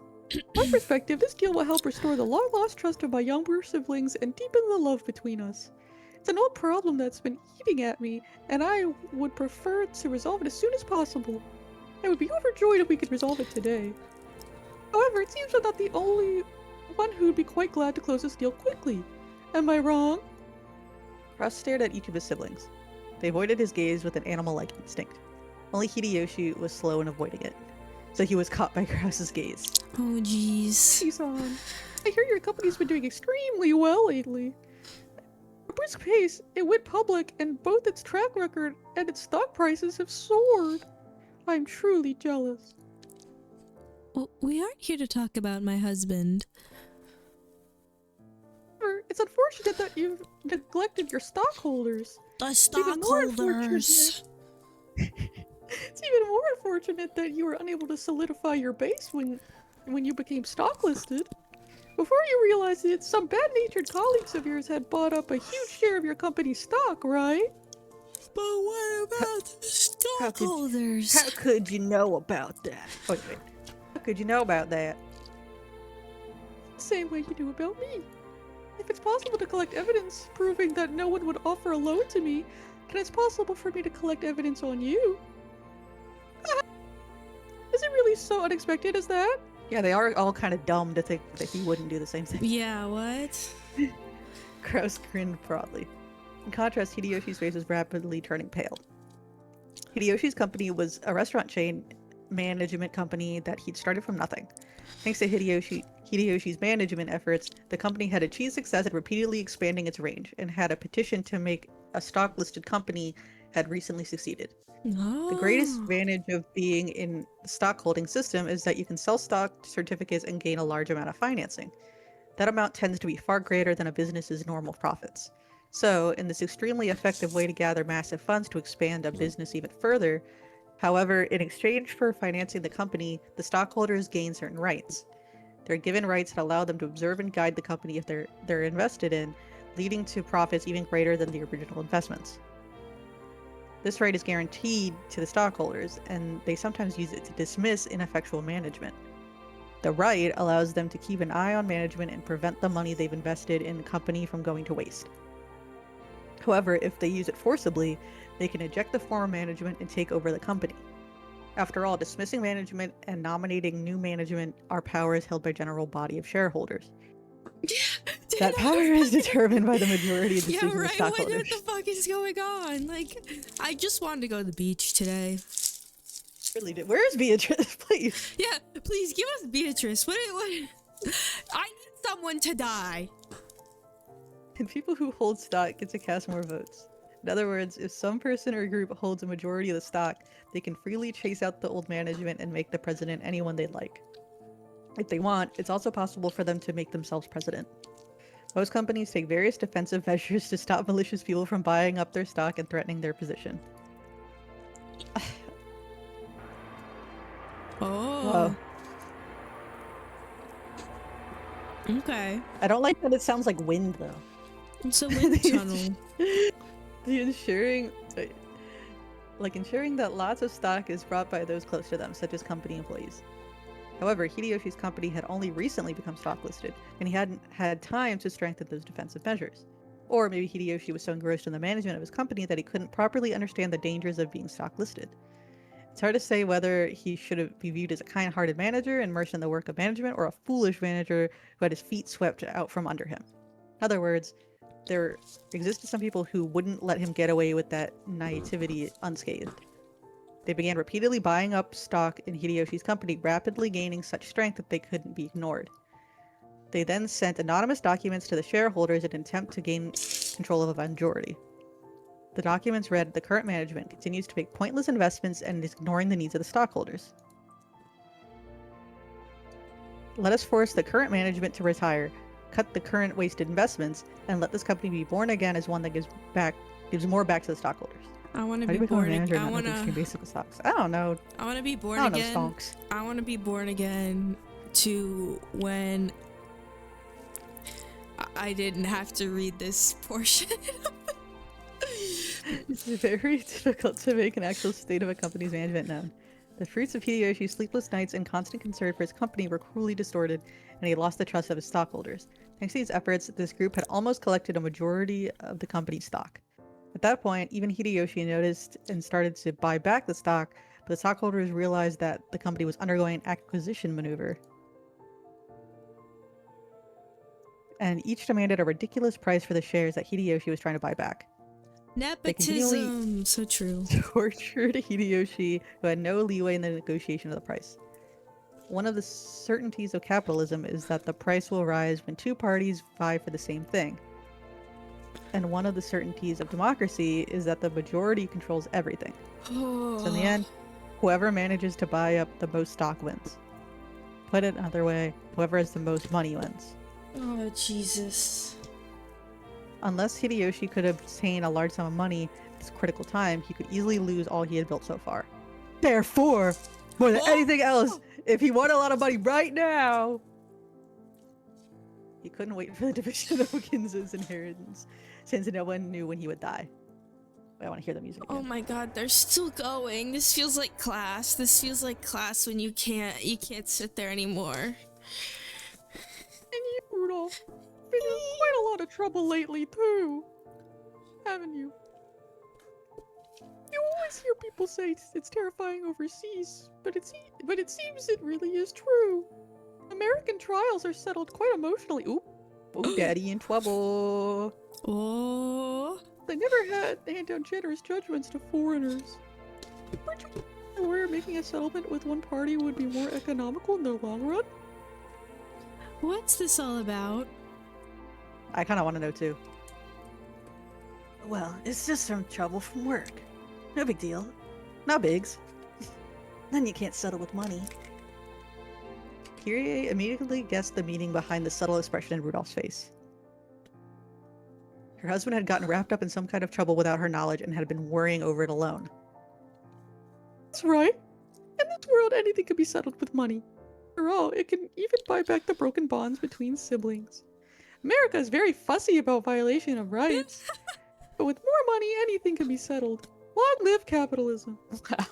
Long live capitalism! Long. No, I'm kidding, guys. It's not. No, I don't agree with that. Rumor has it that the settlement money could be as high as several $1 million. Rudolph had been building a large amount of wealth with a certain type of niche industry. However, a niche is a niche. Definitely wasn't a business exposed to the light of day. Do you say it An American niche? corporate Or giant. do you say it niche?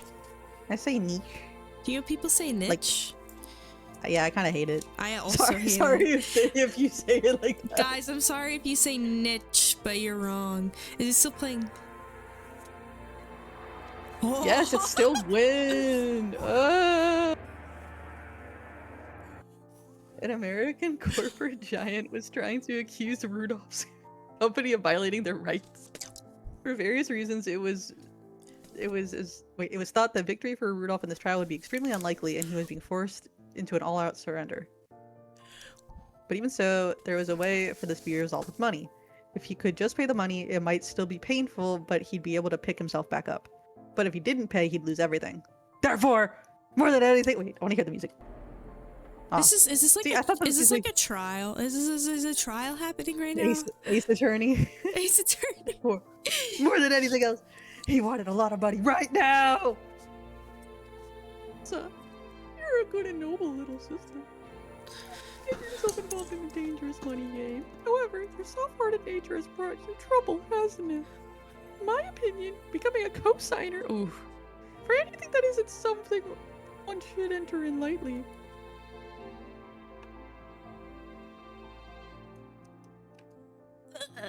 That's none of your business, Krausny-san. Ursa uncharacteristically laid bare her emotions and yelled. Whoa. After all, no one was supposed to know that. As Kraus watched, he let slip a muffled laugh. Without exception, every one of them, more than anything else, wanted a lot of money right now! In other words, the situation had been reversed. After all, the person the younger siblings were threatening was the only one who had no urgent need for a large sum of money. Wait, The but other I three, thought he however- did because he was under with the hotel. He was, but it's already but not he being built. But he stole the Okay. Yeah. Other three, however, wanted a lot of money quickly, no matter the cost. In other words, the longer it took to establish this deal, the better position Kraus would be in. Kraus was extremely sly. He had known their Achilles' heel from the beginning. Even so, he had not been certain. Therefore, he had hidden his knowledge until the very end, striking back only after analyzing their attitudes. If it were possible, I would like nothing more than to raise some money for my adorable siblings in their time of need. Unfortunately, I have nothing on hand. If you know any sponsors that might be able to raise a whole $750 million, I suggest you try there first. Kraus's elated words were so obviously detached from what he actually felt. The other siblings could do nothing more than listen, grinding their teeth. If they could think of a sponsor that convenient, they wouldn't have kept up the charade. They had entered this huge battle specifically because they had exhausted all their other options. However, if you do insist on relying on your big brother, I wouldn't mind using my influence to help you find such a sponsor. Oh wait, I do believe you said I have no influence. Well then, I'm afraid I won't be much help to you. Kraus I don't is like low any of bloated. them. I don't like any of them. The younger siblings, who had been driving the oldest brother into a corner until a moment ago, could do nothing more than grimace and grind their teeth. Ava, Ava, Mom! Mom, Don't make me laugh. As if I never put myself in your debt. Don't make me laugh. Don't make me laugh. Don't. If we ever relied on you, how exactly would you help us? All I can do is find other sponsors for you. Of course, I will negotiate for the highest interest rate possible. When do they all die? Damn you. When do they all just die? I promise it is soon. In VN terms. In which means a VN while. terms, which means 7 years from now. Damn you. Taking advantage of us. Honey, please calm down.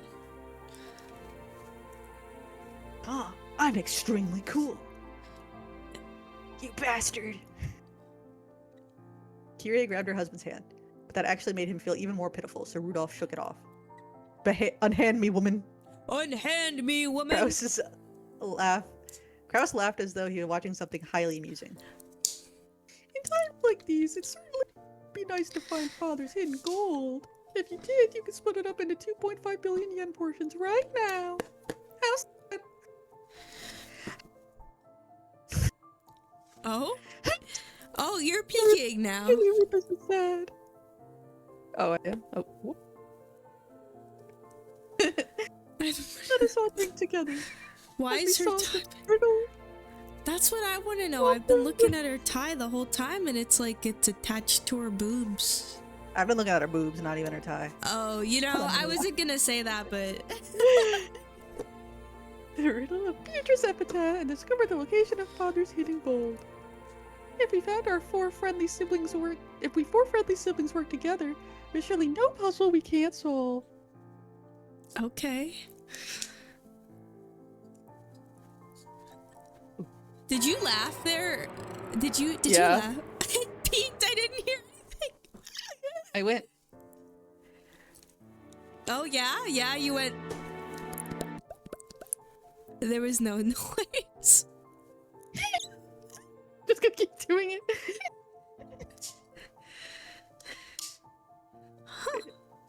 Quite an Oh, is entertaining this- oh, God. scene. Is this Kinzo? Oh my god. Wait, hold on. Oh, Oh no. good luck. I think it is. No. I think it is. Kinzo doesn't say Sama for his children. Oh wait, you're right. You're right. No you're right. way. Hold on. Oh, is it Kanon? Maybe. Hold on. What conditions are they attached? Well, whether or not Kraus-sama actually discovered the gold, he'll pay Eva-sama, Rudolph-sama, and Rosa-sama a total of 7.5 billion yen for their shares. However, 10% of that will be paid before March. It is. Oh, it's Goda! Oh. Nando. Good luck. Good Damn. luck.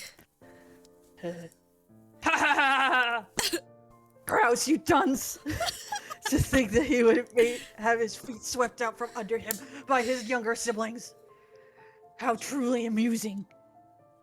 But it sounds as though they've tripped when going in for the kill, yes?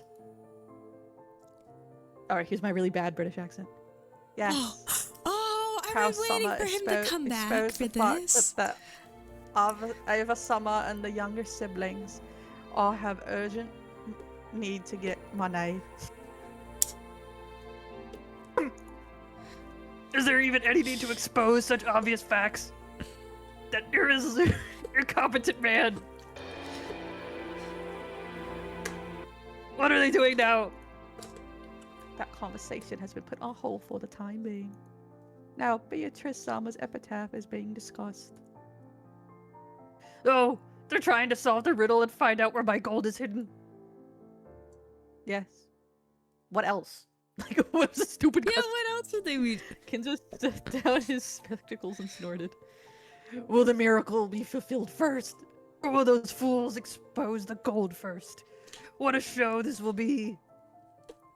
At the very moment those fools solve my puzzle, I will suffer utter defeat. They can suck. Oh. They can what? They can suck my corpse down to the last fragment of bone. The greed of suck and bone should not be on the same. They should not be on the same sentence. The greed of fools can allow great magic and bring forth the miracle. And yet... Oh god. If the fulfillment of... oh no. Good luck. If Good the luck. fulfillment of the miracle comes first, here comes first. I'm definitely gonna peek. Beatrice will be resurrected again! Okay, Grandpa's The so smile I've been chasing half my...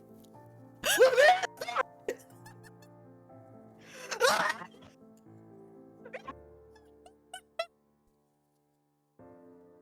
Come to the sacred name!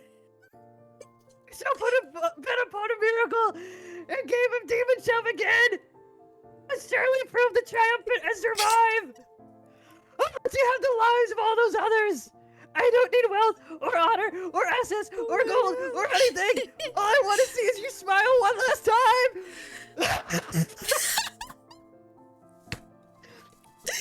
Kenzo choked. Apparently in great pain. Are you too How in much did I great pain? You only peeked for like half of it. maybe a sentence. And got closer, tried to pat his master's back. Yeah, that was a weird thing to do, Colin. That is a very weird thing to do. Do you know why I went to the trouble of exposing the hidden location of the gold in a place that everyone could see? No. No. It's because magical power is determined by risk. If the number of people who try to discover Beatrice's gold is great, then the danger of them succeeding is great as well. And the power of magic will bring about a grand miracle if we succeed despite the odds. In other words, magic is a game. It is not the case that the one who performs the best will become the victor.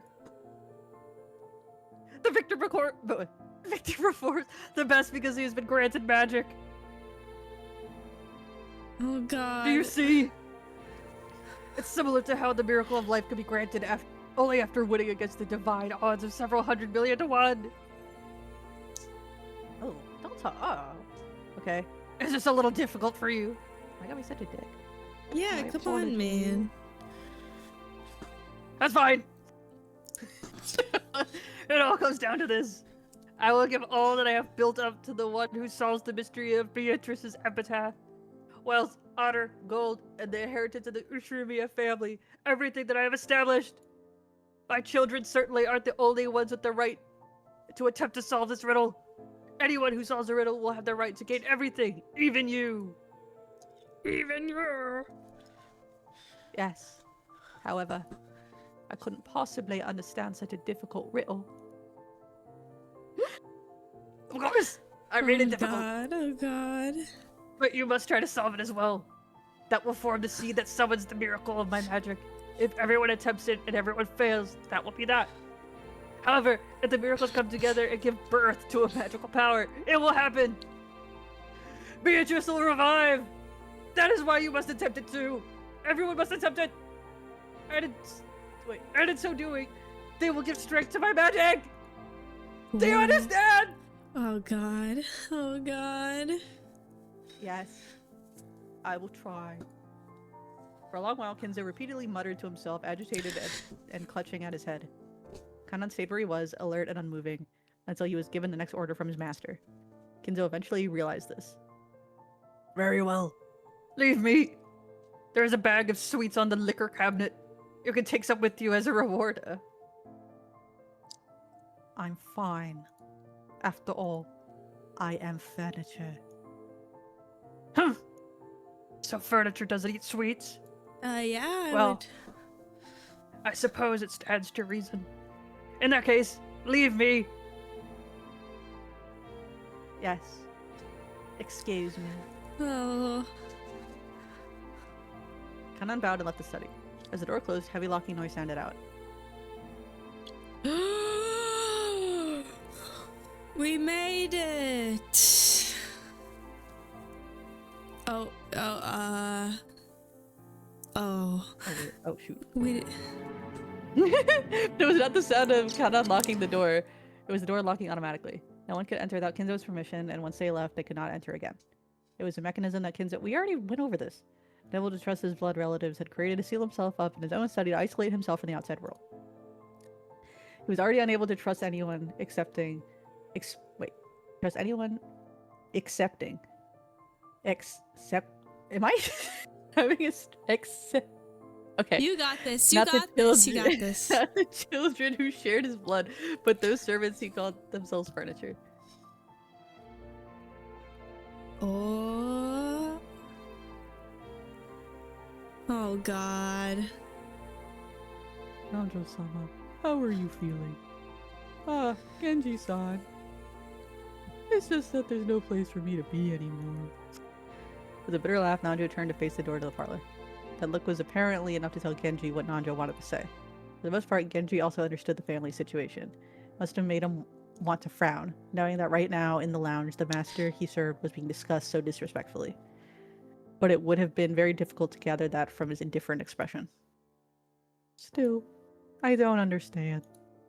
Why did Kinzo-san have something so provocative written, I wonder? Nanjo looked at the portrait of Beatrice. No, he actually directed his gaze beneath the portrait at the plate with the epitaph. I do not presume to understand the master's thoughts. However, I'm sure he had a deep reason for doing so. Since long ago when Kinzo played chess, he would always prepare his moves according to some far-reaching judgment. Yes, sometimes even to make moves I couldn't understand. For an average person like me, it was impossible to see through to whatever he was planning. Sometimes I wonder if this might be some kind of will in the master's eyes. Perhaps he wishes to hand over his wealth and title to someone to the one that can understand it. So you're thinking he may have wanted the four siblings to work together and solve the riddle? Before some outsider like myself solved it? Kinzo-san may speak of his children in insulting terms, but perhaps he also wants them to repair their relationship. Oh. I see. Certainly would. Wait, I want to hear them. Ah! Okay. It certainly would be heartwarming if, as Nanjo had suggested, this epitaph could be made to repair the siblings' relationship. However, both Nanjo and Genji knew that nothing would be more impossible than this. They'd known Kinzo longer than anyone, and Kinzo trusted them more than his own relatives. But even they could not guess at his true motives. The master always says that everyone has the right to try and solve this riddle, even if they aren't a member of his family. But what about you, Dr. Nanjo? No, it's a little too difficult a puzzle for this senile old man. Actually, I wrote once this epitaph down in my notebook. Night after night, I would try to solve it before going to sleep. But it really is hard. It looks like we might have some free time to relax and consider it before someone comes to get us. What do you say, Genji-san? I'm nothing more than furniture in service to the master. Oh. Golden assets are unnecessary to me. My, you're very modest. I imagine that's why Kinzo-san trusts you so much. If so, I am honored. As Nanjo lightly laughed in response, he once again looked at the epitaph. Behold the sweet fish river running through my beloved hometown. You who seek the golden land, follow its path. Wait, I should probably have the music for this. Who seek the golden land, follow its path downstream in search of the key. The epitaph on the portrait called My Beloved Witch Beatrice goes as follows. Oh god, no! I have to speak Bunny-nese! Say, behold the sweet fish river running through my beloved hometown. Say? What's up, Doc? You see golden land. Oh, it's path downstream in a search of the key. As you travel down it, you'll see a village. In that village, look for the shore the two will tell you of. Doc, there sleeps the key to the golden land. That obtains the key that must then travel to the golden land in accordance with these rules, eh?